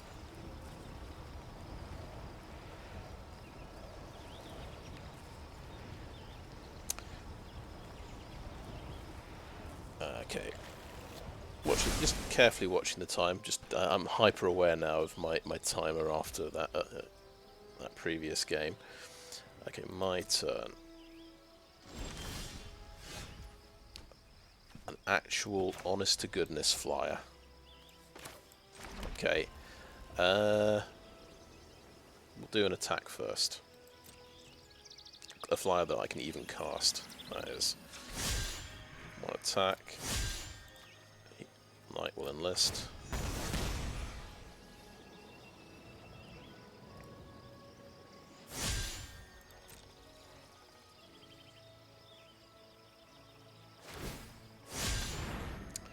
Oh, that's interesting, yeah.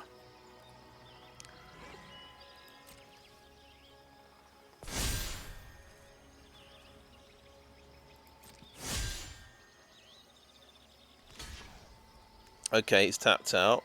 That's a nice pump ability, but obviously we can take him out. We'll take up the shield. So, let me gain some life points. We can play the Skyknight. Oh wait. Oh wait. Yeah, the whole plan was to use that on the Skyknight so I could block. He's going to say good game here, but he's the one who's winning. Yeah. Still, that was a good creature to take out, even though I can't. This guy's a big problem as well.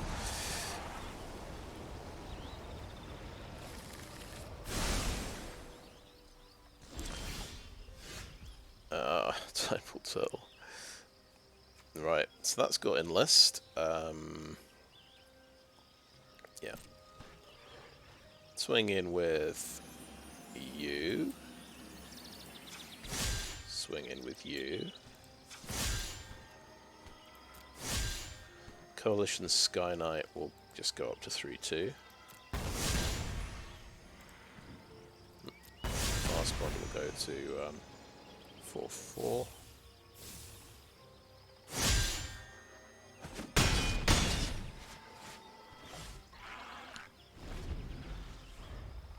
It's a very colourful deck, isn't it? It's been all multicoloured creatures. I'd be amazed if he can't cast anything else with 7 mana and all his colours.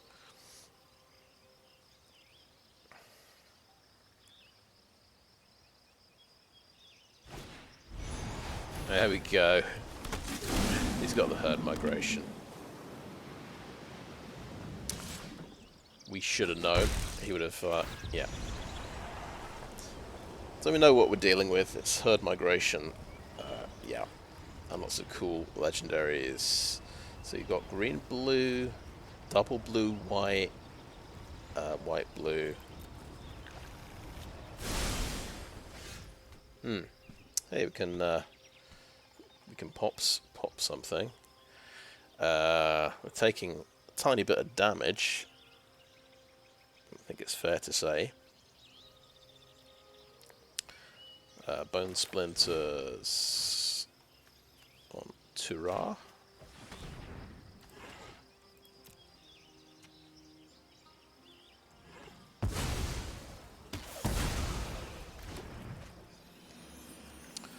Swing in with you with enlist.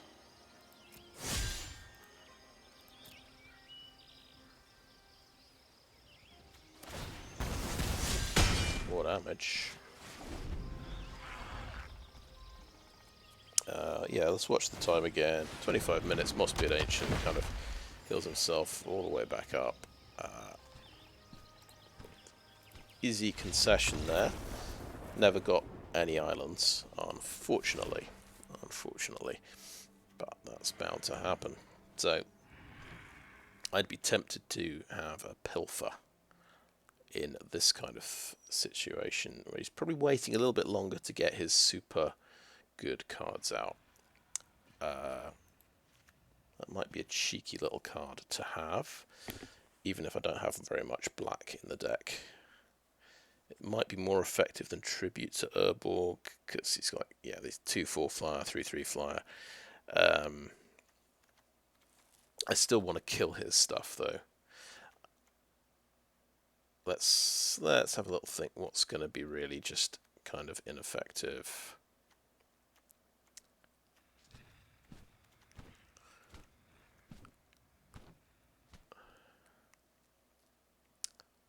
Benalish Faithbonder had a good game there, but yeah, we'll drop it because it's not.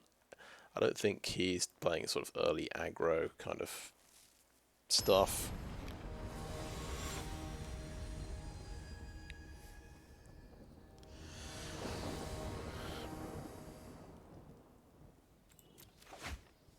We have blue and white, so that's a start. I'm going first.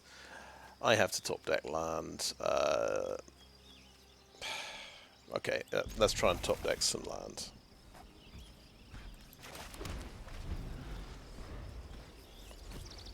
Then we can do Voda Sea Scavenger and get the next land. You see, that's the theory here.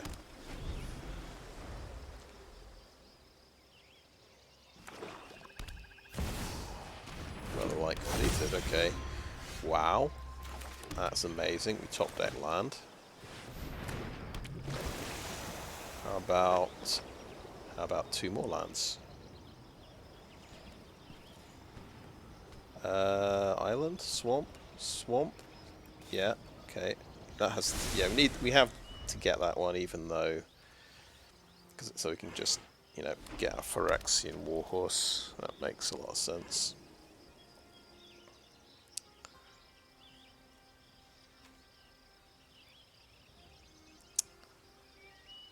So that's, yeah,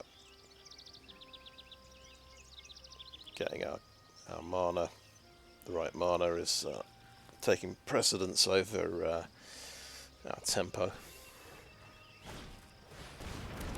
Root Waller, okay. I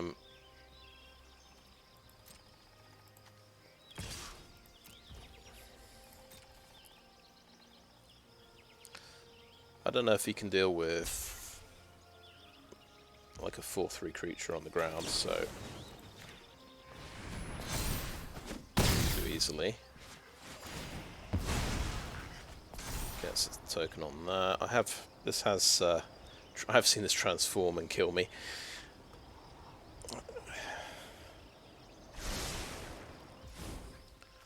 And he gets to scry when that happens as well.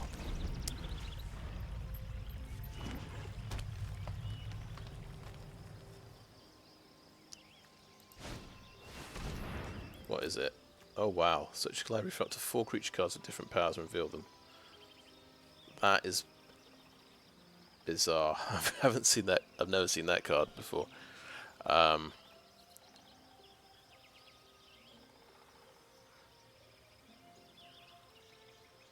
So the ones I choose go into the library. Okay, I've got to do a bit of work here. Do we give him the unplayable cards? I guess things I can deal with. My creatures are better than.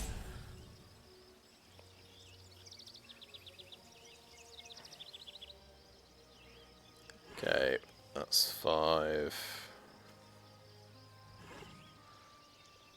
Yeah, I'm not giving you the big creatures.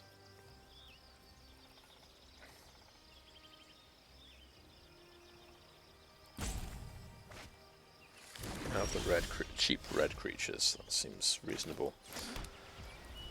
Okay, we swing in for 4.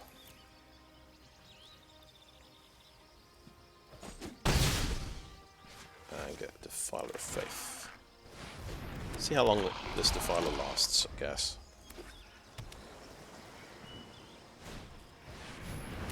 Not long. Not long.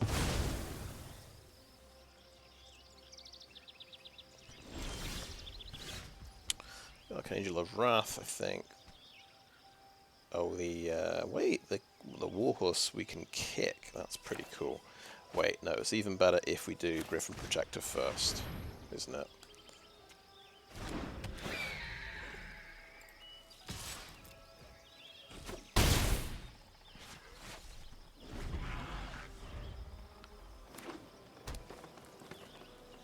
Yeah, you had to choose 4 things with different powers, I guess. That's the... that is the thing there.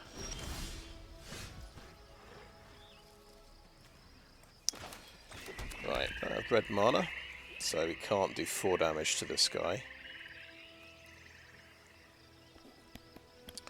We are putting his life total under a great deal of pressure, I would say. I think go for the biggest thing on the ground. Go for a kicked Warhorse. And that should go to 4/5. So it's going to take 8 damage.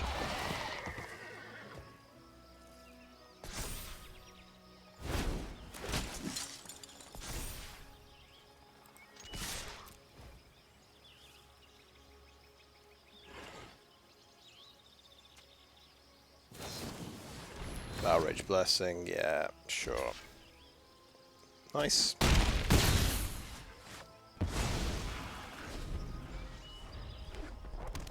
Well, those red guys are going to pop out soon.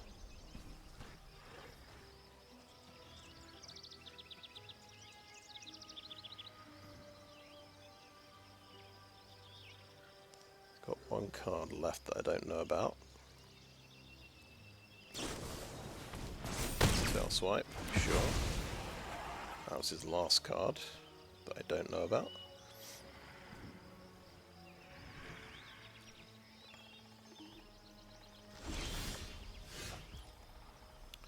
Okay, okay, we've only got 6 mana.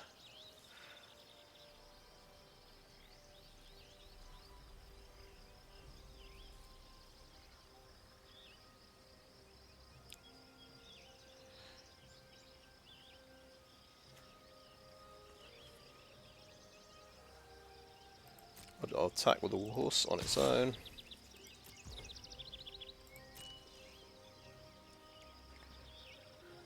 Get through with 5 damage here if we want.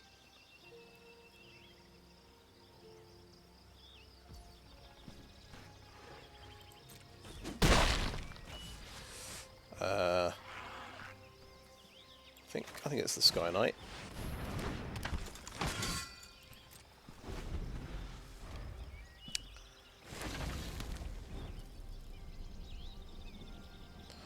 Archangel of Wrath can do 2 direct damage as well. So you can play one guy on the ground. How are we doing for time? 22 minutes to 21.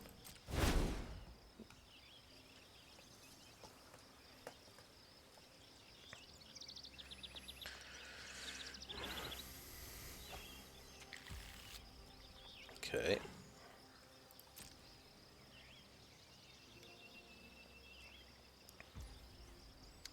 Okay, my turn.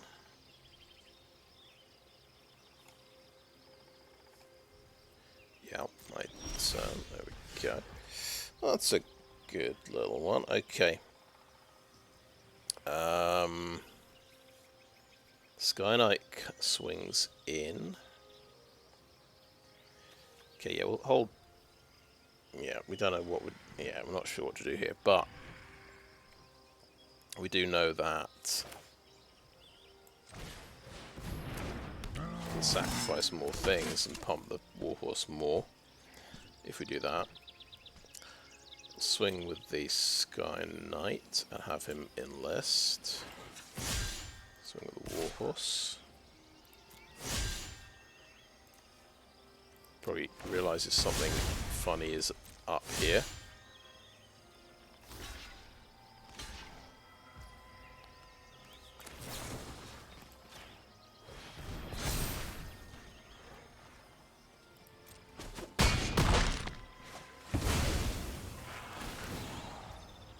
Oh, is it coming to life yet? It's yeah, I think he just got a 5/5 flyer.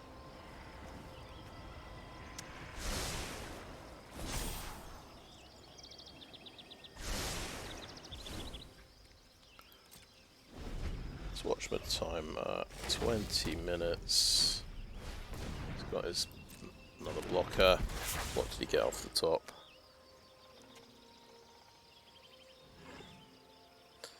kind of still sitting over here. Oh no, it's like he's only got 3. How did that happen? Maybe because it was only on 1. How many creatures have died? 1, 2, 3. Yeah, okay.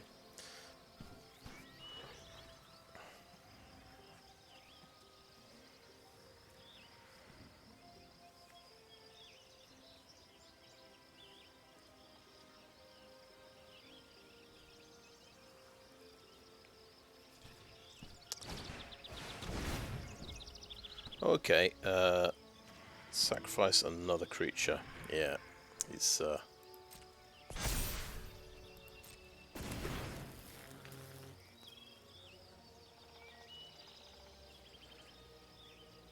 gonna get his Weatherlight out, I guess, by sacrificing the infantry, which is kind of interesting.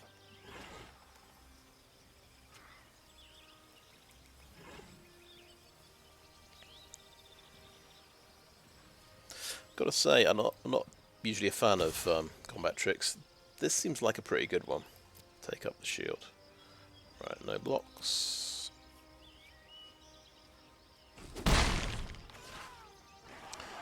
And sack the infantry to get your Weatherlight. Kind of cool. Innovative use of Enthrall to the Pit.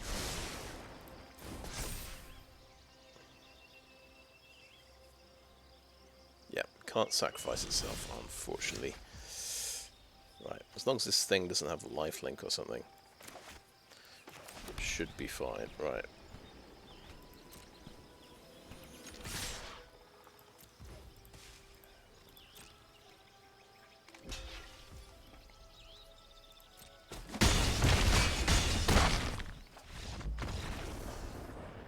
Okay, we are even.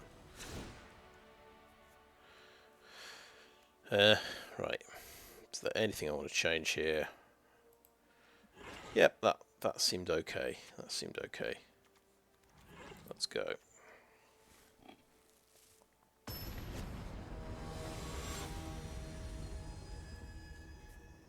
Had a bad opening draw, didn't I?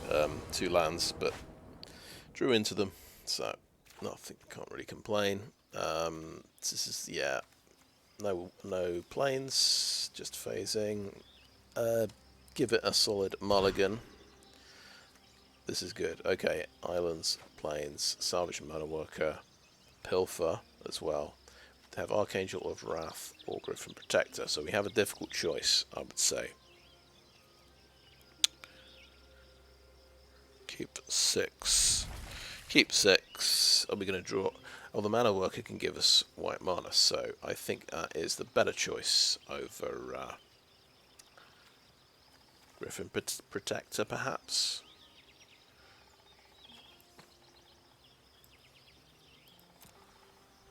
Arguably.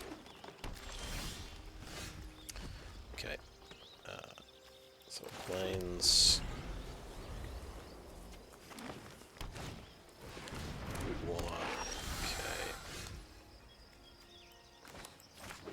Let's have Mana Worker.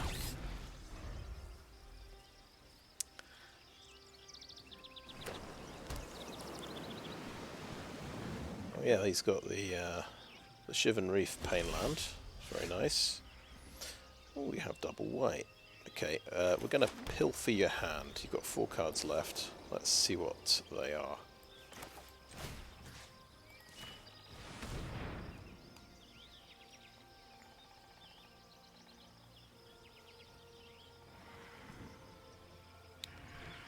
Right, Herd Migration is going to be a pain on like turn 7. Can we deal with these guys? We've got a 5/5, got the Angel of Wrath.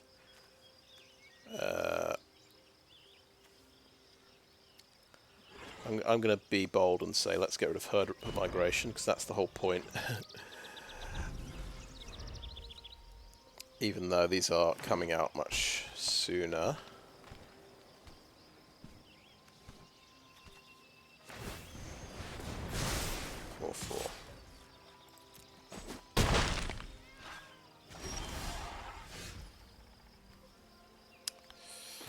Okay.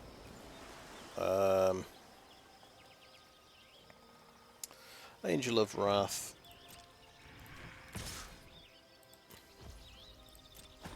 Is a 3/4 lifelink flyer, so let's just play it like that. And we're kind of winning the race a bit. We'll see if he's got removal. He may have drawn removal off the top.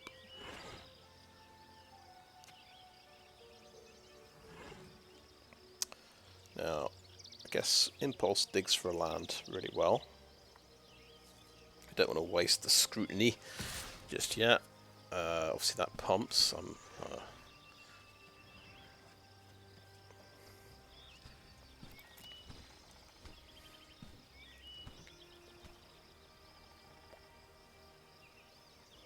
Is that the best option? Is he not top deck to land for the worm? Okay, 4 damage. Okay, we've got a tap land. Do we want a Silver Scrutiny for 2 at the end of his turn? Or just Impulse?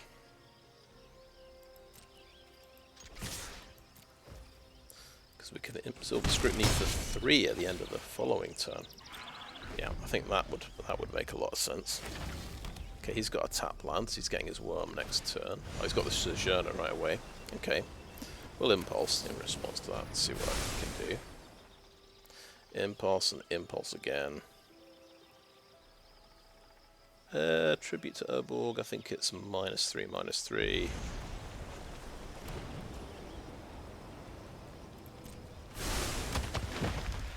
Pass.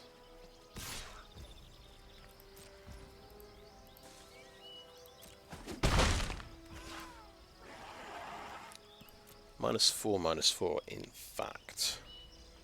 He's got the worm coming next turn. I think it's designed to kill the worm. I think swing in with a bit of life gain.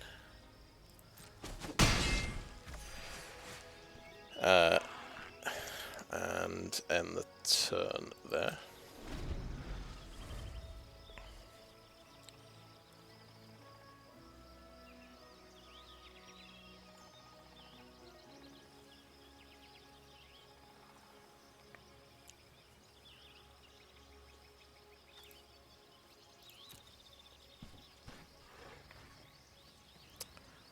Yeah, if Tribute to Urborg can kill an Elfhame worm, I'm very happy.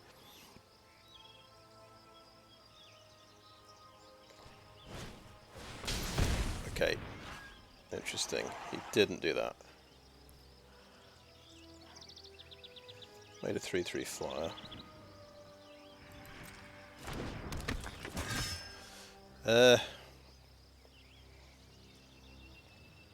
I think in that case I might Silver Scrutiny for 3. I wasn't expecting that.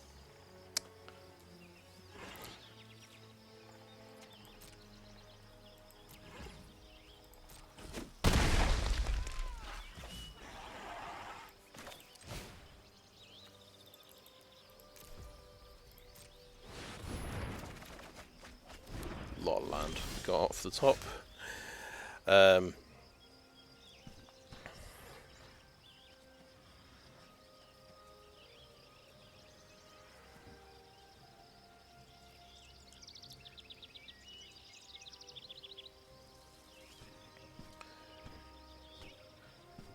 Okay, it's kind of an interesting situation. So we've got phasing. I'm thinking attack with Archangel of Wrath, phase it out, and then we've got a chomp blocker for the Sojourner. We're going to kill these 3 creatures. They're going to become 2/2s.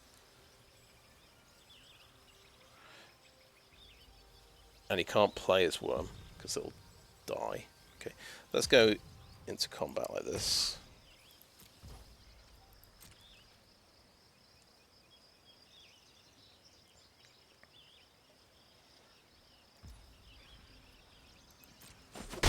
Get through with some damage.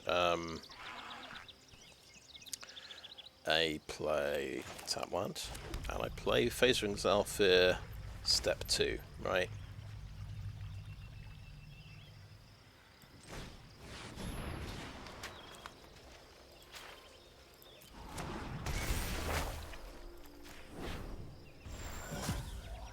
And turn.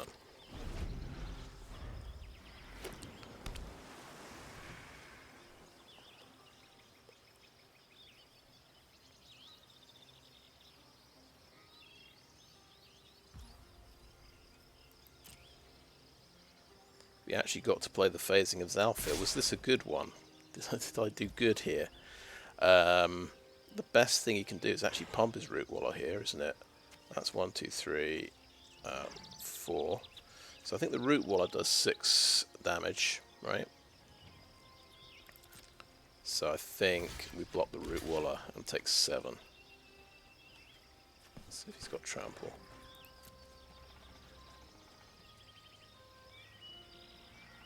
Unless he's got an expensive non-creature follow-up here.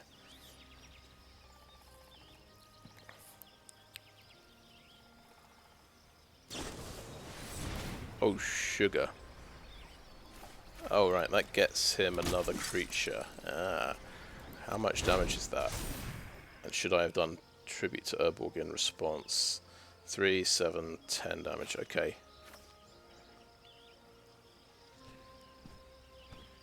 Okay, it's an interesting one. Whoa! Oh boy. Nice, okay. He had removal from my enchantment. Frick.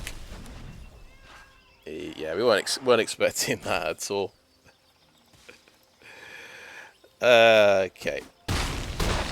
He got exiled. Is my Archangel of Wrath now exiled forever? Okay, my turn. It comes back into play. Okay. Okay, it always happens. First time I ever cast an interesting new spell, they have removal for it, even if it's, you know, a non-creature thing. It's kind of guaranteed. So we've got how many spells in here? So Tribute to Urborg is going to be -5, -5. That's pretty good. We need to... What do we need to do? Play a Defiler of Faith, I think. So we've got a big blocker on the ground. Tribute to Urborg. We can't actually cast it fully at this point. But we could use it to pop a Root Waller, which is a very scary... going to be a very scary 6/6 that you can pump. And I could swing in with Archangel of Wrath, putting me on 8 life. Because I don't think there's much point in that.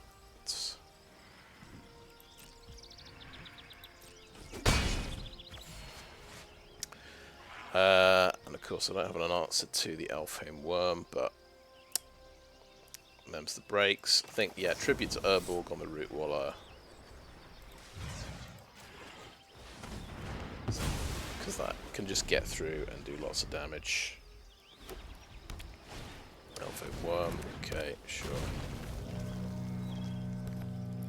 So...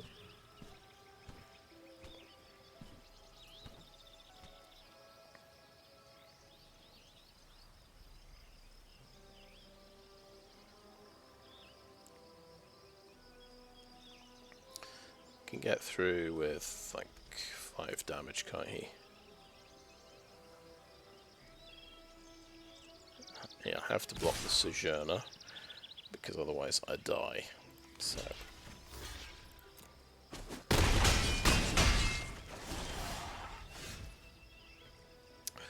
Phyrexian Warhorse, what can he do?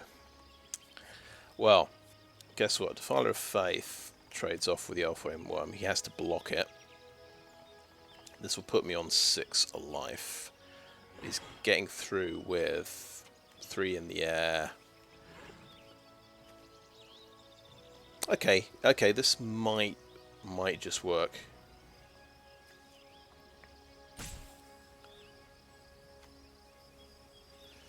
I'm going to play the Warhorse kicked, I think, right now.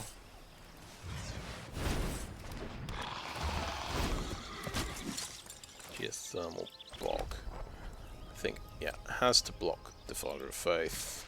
So swing in like that. That's got Vigilance, that's even better. I'm not sure why, but it's just somehow better.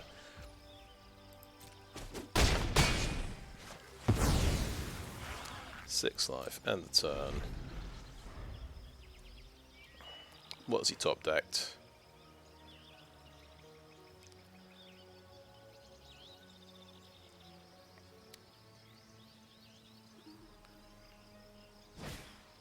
Oh, a Citizen's Arrest. Oh god. Nice top deck, my friend. Literally what you needed. I could put it in my graveyard, I guess. In response.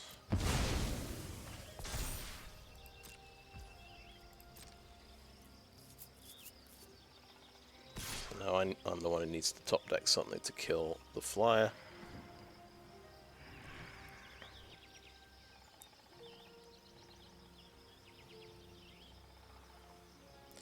Just a regular top deck of the ages. This is what I'm up against. He had Terror Sunder for my enchantment. Unbelievable. But that's magic. That's magic for you, I suppose. My turn. We'll see if I can do the top deck of the ages. Yes, we can. We've got a 3/3 flyer. Okay, so auto pay. Top deck another removal. I dare you.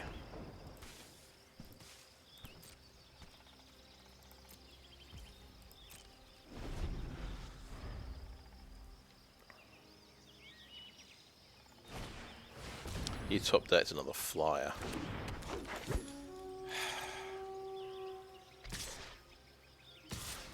Okay.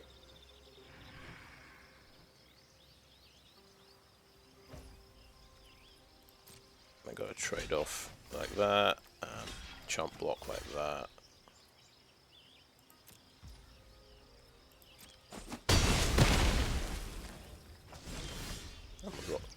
Yeah.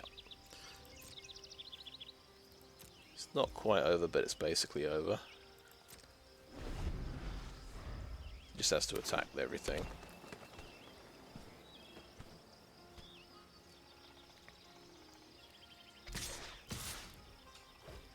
Didn't attack with everything, so I get another turn.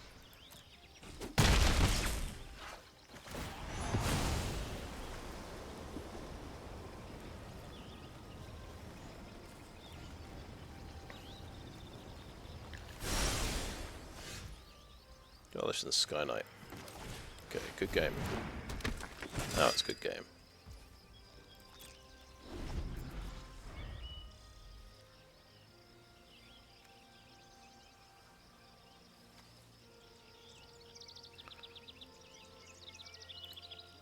Did we pilfer the wrong card? Well, he'd have had Herd Migration by now, of course, which would have destroyed.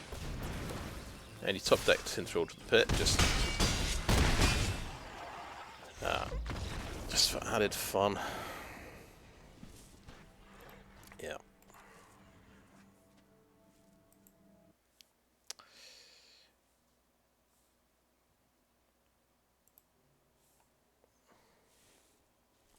Is that me on 2 and 1?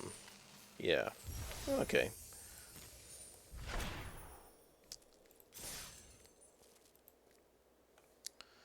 Yeah. After you've hit 2 wins, I find you can play some quite challenging opposition.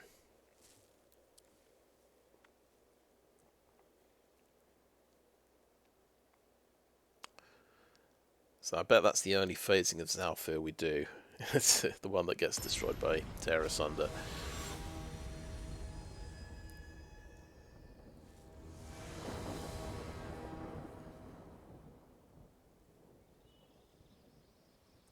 It's going to be so great as well. Okay, we've got Phasing of Zhalfir. We've got both our double blue spells in the opener. This guy can mana fix for us. We've got a removal. It's an awkward hand, but it's 3 land. It's got some splash colours. It's got black. It's got white. It could be better, but I'm not going to complain.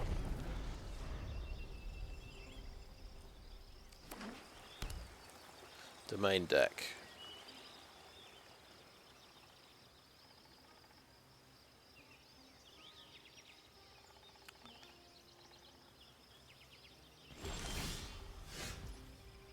Okay, Manaworker time.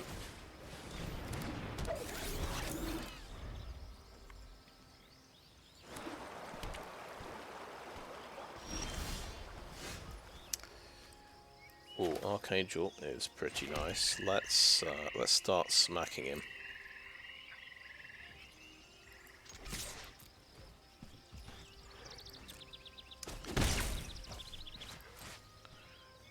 And we need another land, please. That's a good one.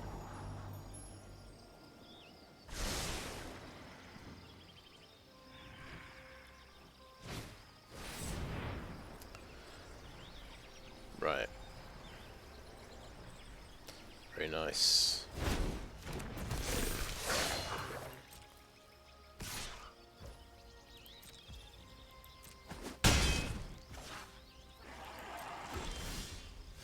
Okay, we got the land. Okay.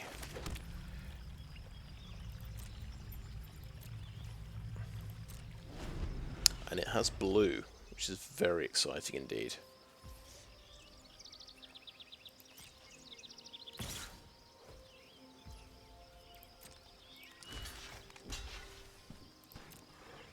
See if he's got maybe a lightning strike in response to this. That would make me sad.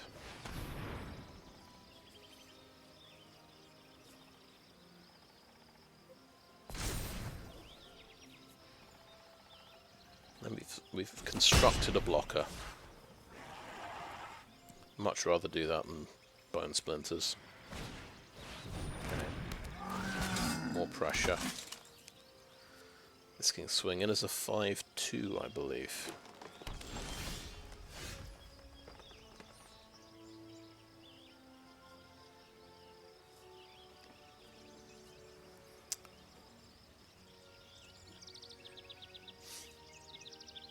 Oh, there's Faithbonder, Bone Splinters, the Cavalier.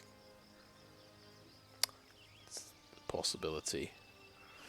Because that's 5 damage I don't want to deal with.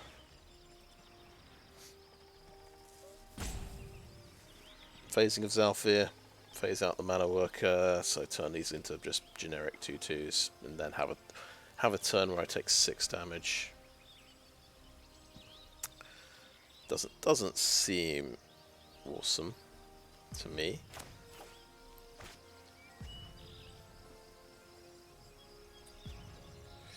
I think I'm going to be aggressive, play a Griffin Protector, and do no attacks.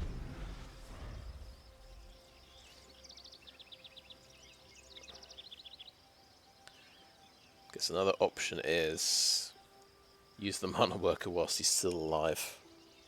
Cast a Silver Scrutiny. Try and find another blue.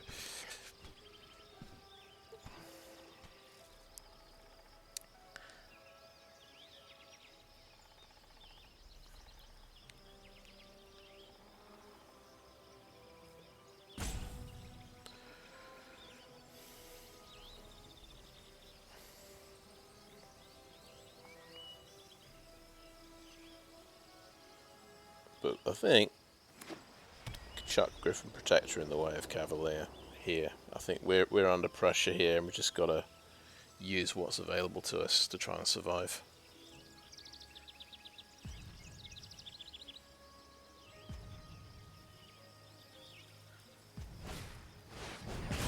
Oh, okay, yeah, he's out there. It didn't last long, that dude.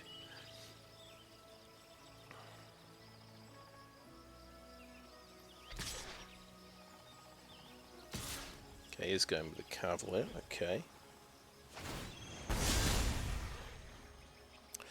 I don't feel great about this, but I think I'm gonna block and trade with Cavalier so I don't die too quickly. He's had just a nice, fast rollout of creatures, really. I think I have to impulse here for a land. It's a bit of a problem. I have to say goodbye to all these lovely cards. Get the land. Play the blocker.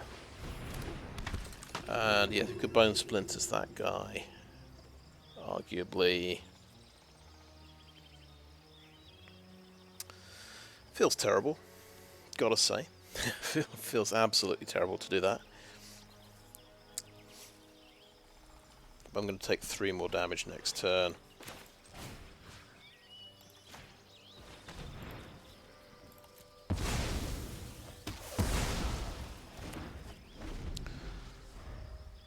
Let's see what.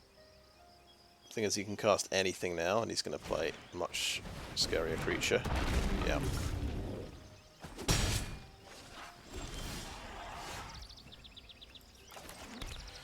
Oh, did we do black and red and 6 mana? Because we can double shot the. Well, of course, he's got blue mana up. I bet he's got a counter spell. I wouldn't be surprised. We've got to give this a shot, though, haven't we? Yeah. What? Why would you tap the red there? Give me some black. So I've got black and red to tap, please. Red. Black. Yeah, it's stopping. It's stopping. Oh.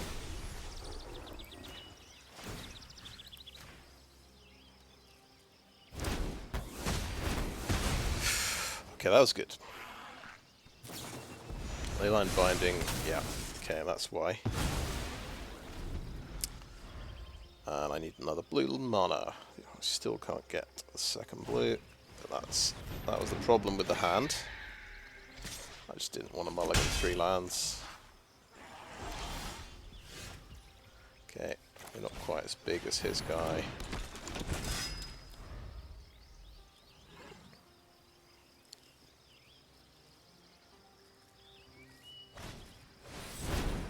Okay, it'll be a bounce spell, I guess. Sure. That gets to be bigger. Okay, Pixie Illusionist is going to be pretty cool here.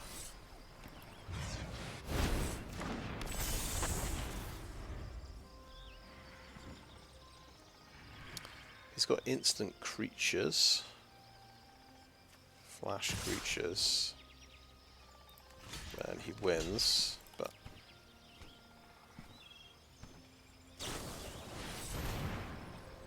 okay, he's got Heroic Charge, which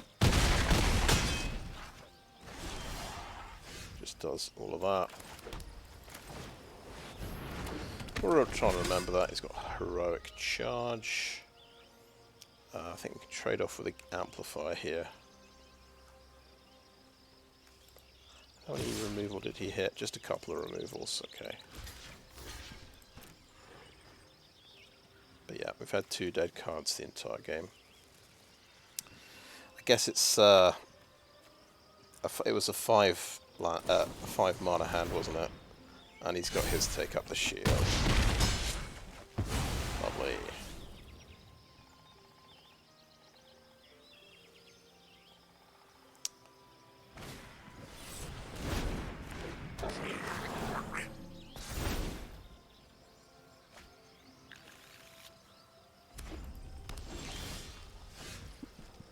Tolarian Terror doesn't do anything.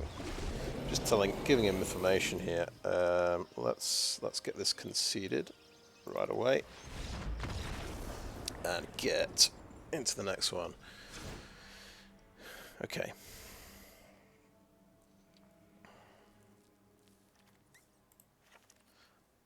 What do we think? Pilfer. He's got some pretty good removal spells. I think Shore Up is solid here. Do we take out Bone Splinters? No.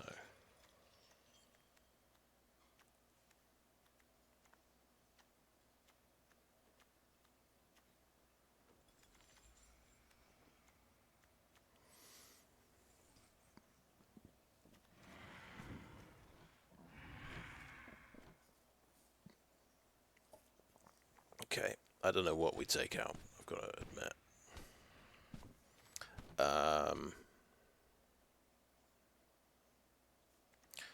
We've kind of got to match him a little bit in speed. Do we just lose a Tolarian Terror?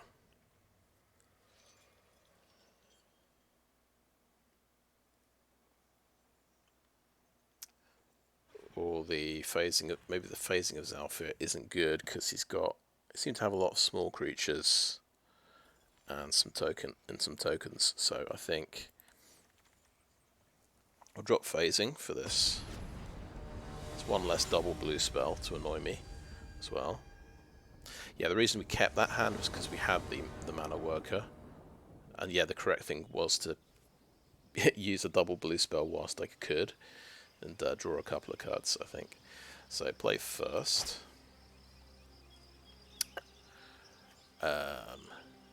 Yeah, turn 1 Illusionist. How about that?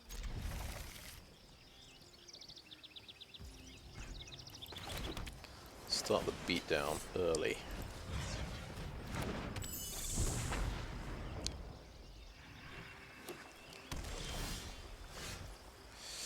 I think, yeah, tap land and then Cavalier next turn. Makes sense to me.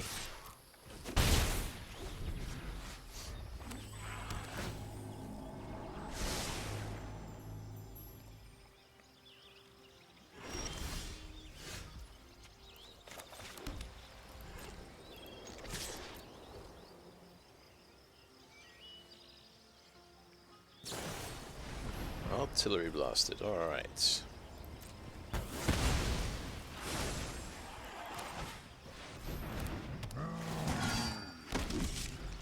So we got a slightly faster start this time.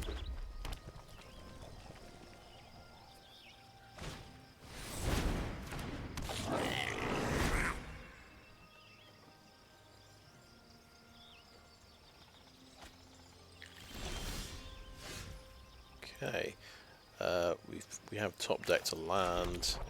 I think just clear the path here. Tribute to Urborg.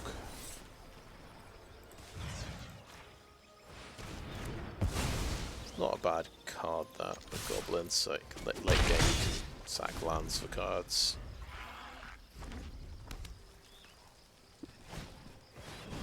Protector, okey doke. So I think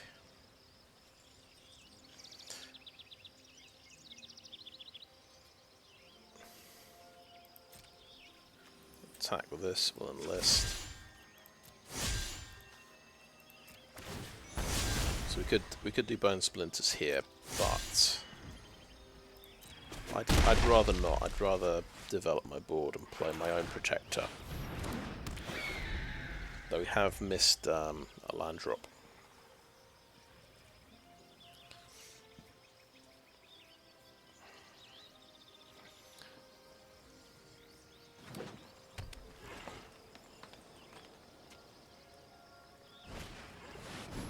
Tornado on Protector. Okay, good. That's one removal down. Okay, we didn't draw a land, so we now swing in like this. And we'll go ahead and Bone Splinters. Fire. And Impulse to try and find a land. How about, we've got double white. More black and blue. Or white. Got black and blue already, right? Yeah. On the off chance he wants to kill the Cavalier, I can protect him. He might have the Leyline Binding, that's the only trouble. Okay, Maria's Outrider. Ouch, that's going to do some damage. 4 damage, wow, okay.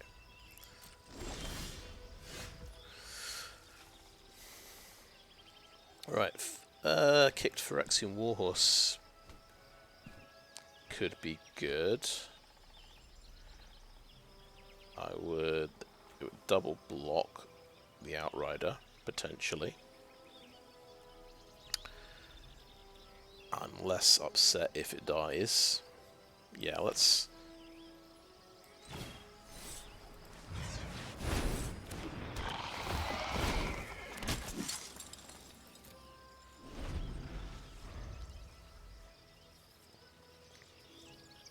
So we know he's got to take up the shield as well.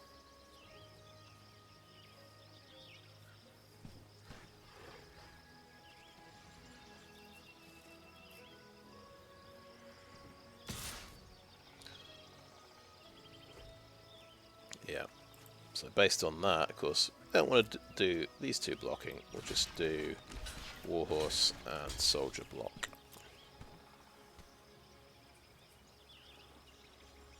Trade-off? No, surely not.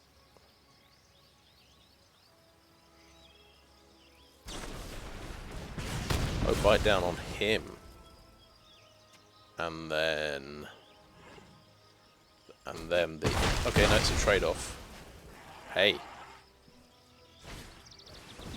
Oh, the Root Wallet is going to be painful. Okay. We can't protect the Defiler. We just, you know, fingers crossed he doesn't have his 4th removal spell. I know I've fallen into that before. He has Leyline Binding. Yeah, nice. Okay. Take up the shield wouldn't even have stopped it. So yeah, it's one of these games. We got the the 4 removal card guy, and he's got killed loads of follow up, and it just destroys me first. Okay, oh, Captain's Call. Okay. That's actually a pretty good top deck there.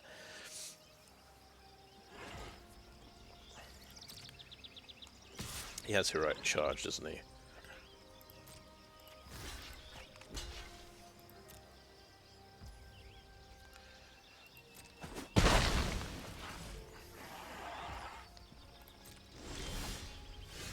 Sure.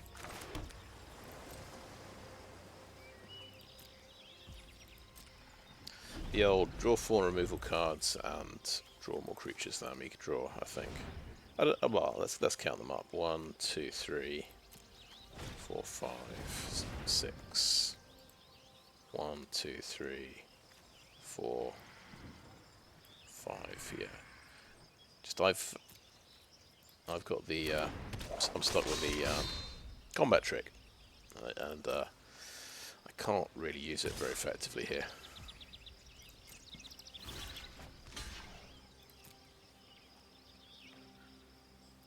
These are just going to get chewed up.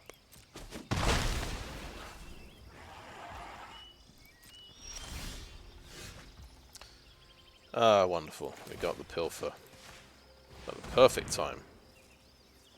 This is why I hate discard cards. You get them. Ah, well, that was his 5th removal card, so yeah. It's the old 5 removal card Boogaloo. How many did I get? Bone Splinters, Tribute to Urborg. I got 2. Pilfer, kind of a removal card, but the wrong time. Take up the shield, kind of a removal card, but not. Okay, sure. Well, we know. Okay, that's that guy's doing a lot of damage, but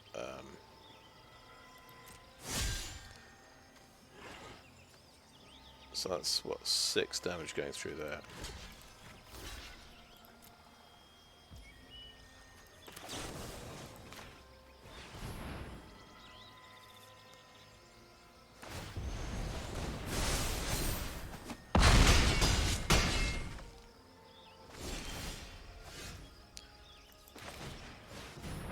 Okay, here's my stuff. Try and fix the top of my deck. It's a bit too late for that. Oh, that would be... Yeah, this would be very good, actually, at this point. If he disconnects now, misses his turn, that would be the best thing to top deck.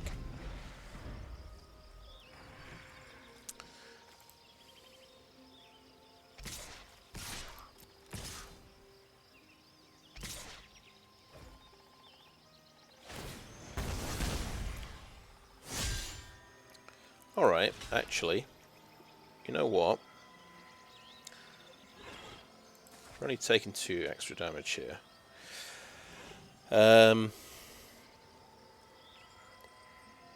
We don't want to kill the Berserker, because then he kills me. So the 2 drop has to block there.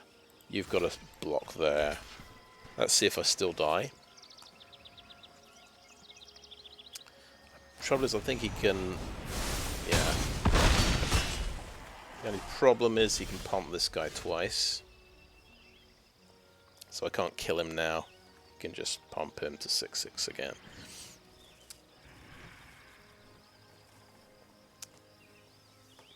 But we had a good run. Can take out a strike team and a soldier, or just do it. No, if I do, well, we should survive if we kill this actually.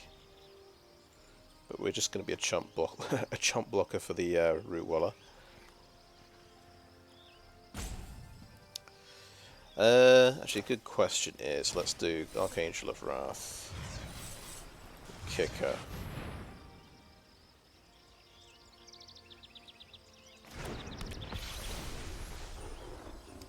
So, we're going to learn something important here.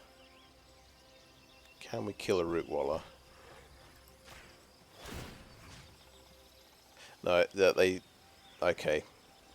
No is the answer, because they both trigger at the same time. He doesn't get to respond. So we'll take out a strike team, because that's all we can do, I think. Yeah.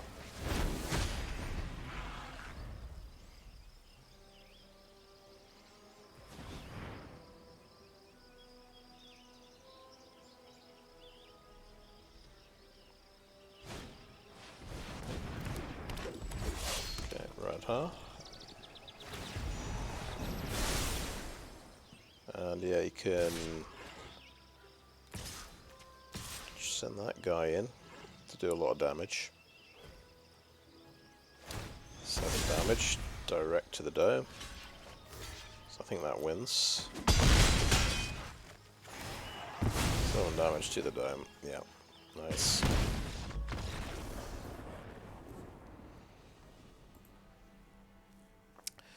My deck, I felt my deck was a bit short of removal, but I suppose I had things like impulses and card draw to try and get to the removal, I suppose.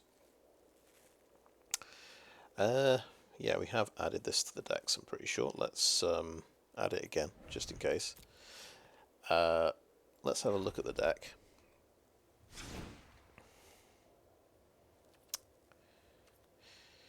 Yeah. So 3 colours. We really wanted to play strong white rares, so we've got Defiler of Faith, Archangel of Wrath. Defiler of Faith, I got it, I think 2 or 3 times, and it just got instantly removed every time, I think. That seemed to be the case. Archangel of Wrath, however, was fantastic. Took out lots of creatures, won me games. Silver Scrutiny was good. That drew me a few cards here and there. It's 2 blue, and it's in my secondary colour, so a risky thing to play, as it turns out, especially when you get it with Phasing of Zhalfir in your opening hand. So Phasing of Zhalfir, we cast it once, it got disenchanted. It would have been fantastic, but he had Terror Sunder. So what can I say?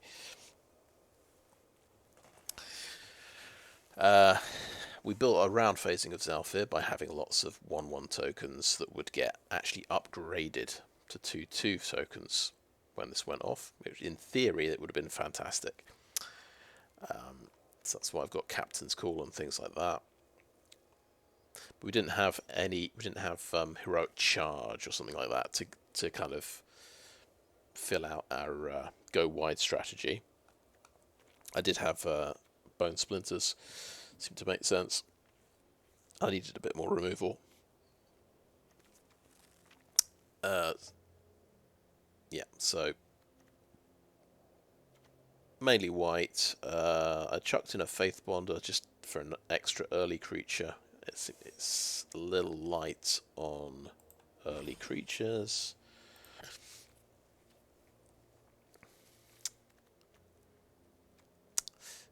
Yeah, Impulse was really good. Take Up the Shield was fantastic, actually. Feel like it's one of the best combat tricks. The black combat trick's good as well. That's Death Touch Indestructible. In one case, we just built up a big creature with a couple of Take Up the Shields, and they just couldn't deal with it. I think it was maybe the Sea Scavenger getting up to 4/3. No, I think that was a Cavalier, I think, that got to 4/4 with Take Up the Shield counters. Tribute to Urborg was pretty good. Yeah, Citizen's Arrest is always good. Yeah, decent flyers here. Sea Scavenger, I like this guy a lot. Lets you fix the top of the deck. Not bad at all. I think saw the turtle in the first game, and it did loads of scrying. So yeah, it's good in the kind of late game stalemate. It can just decide the stalemate and dig for your best cards, or just get rid of the lands off the top.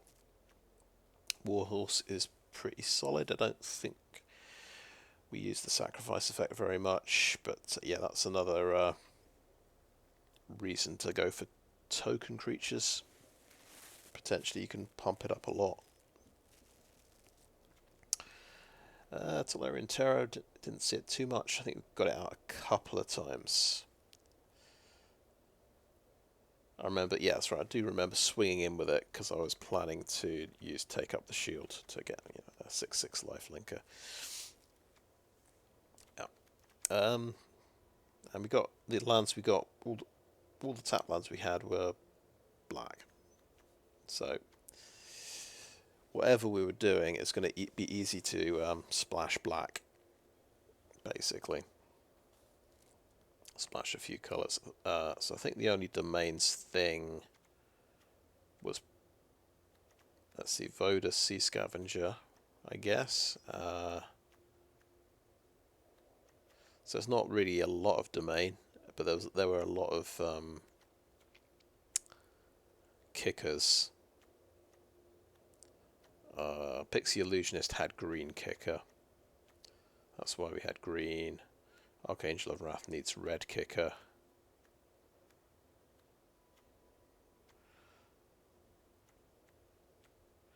So I guess, yeah, that's why we're splashing green and red as well.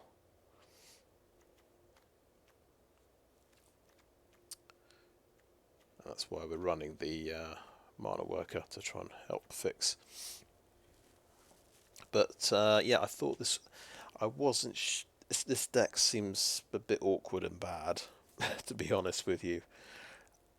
I thought it might be a 0-2, so I'm pleased to go 2-2. And oh yeah, we tried swapping in things like Pilfer against the domain decks to try and I did actually get the. I snagged the herd migration. That's the whole point of Pilfer. Get the herd migration gone so you don't get completely destroyed late game. And then, of course, in that game, we had the. It actually snagged the tornado, even though but it was not relevant. I think that's why I just have gone off discard cards. Just really hate drawing them late game.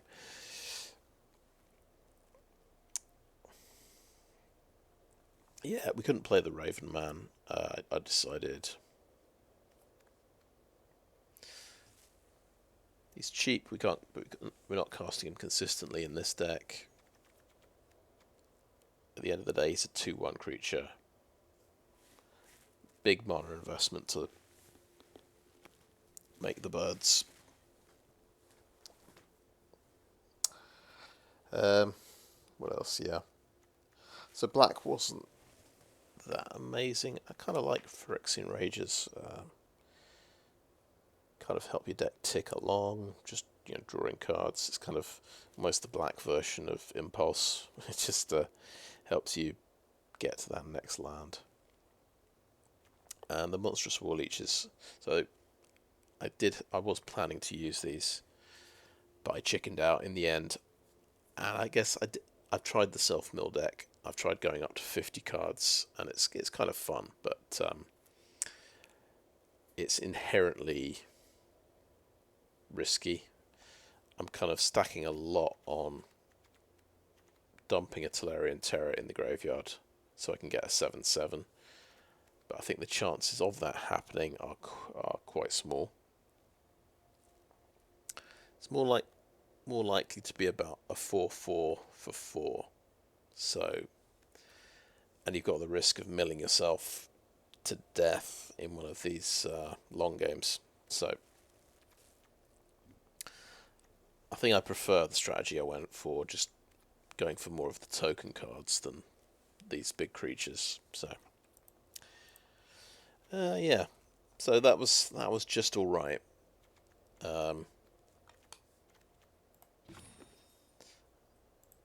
I might even say pretty decent. Yeah.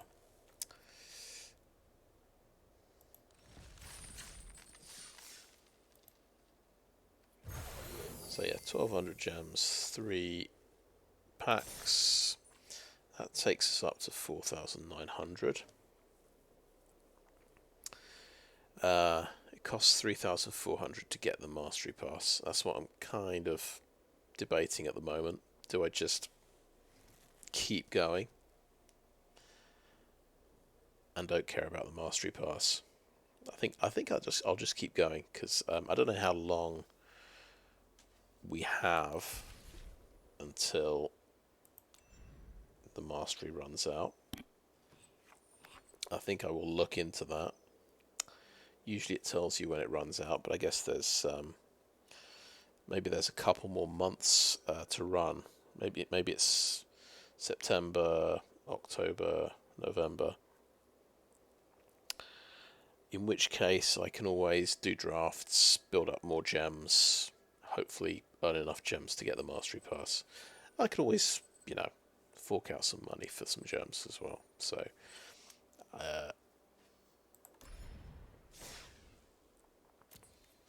I do like I like the idea of just staying free to play, but yeah, but I might make an exception. So yeah, I'll probably play a couple more sealeds at least this week. See how I get on. Anyway, I think that's the video, and thanks for watching.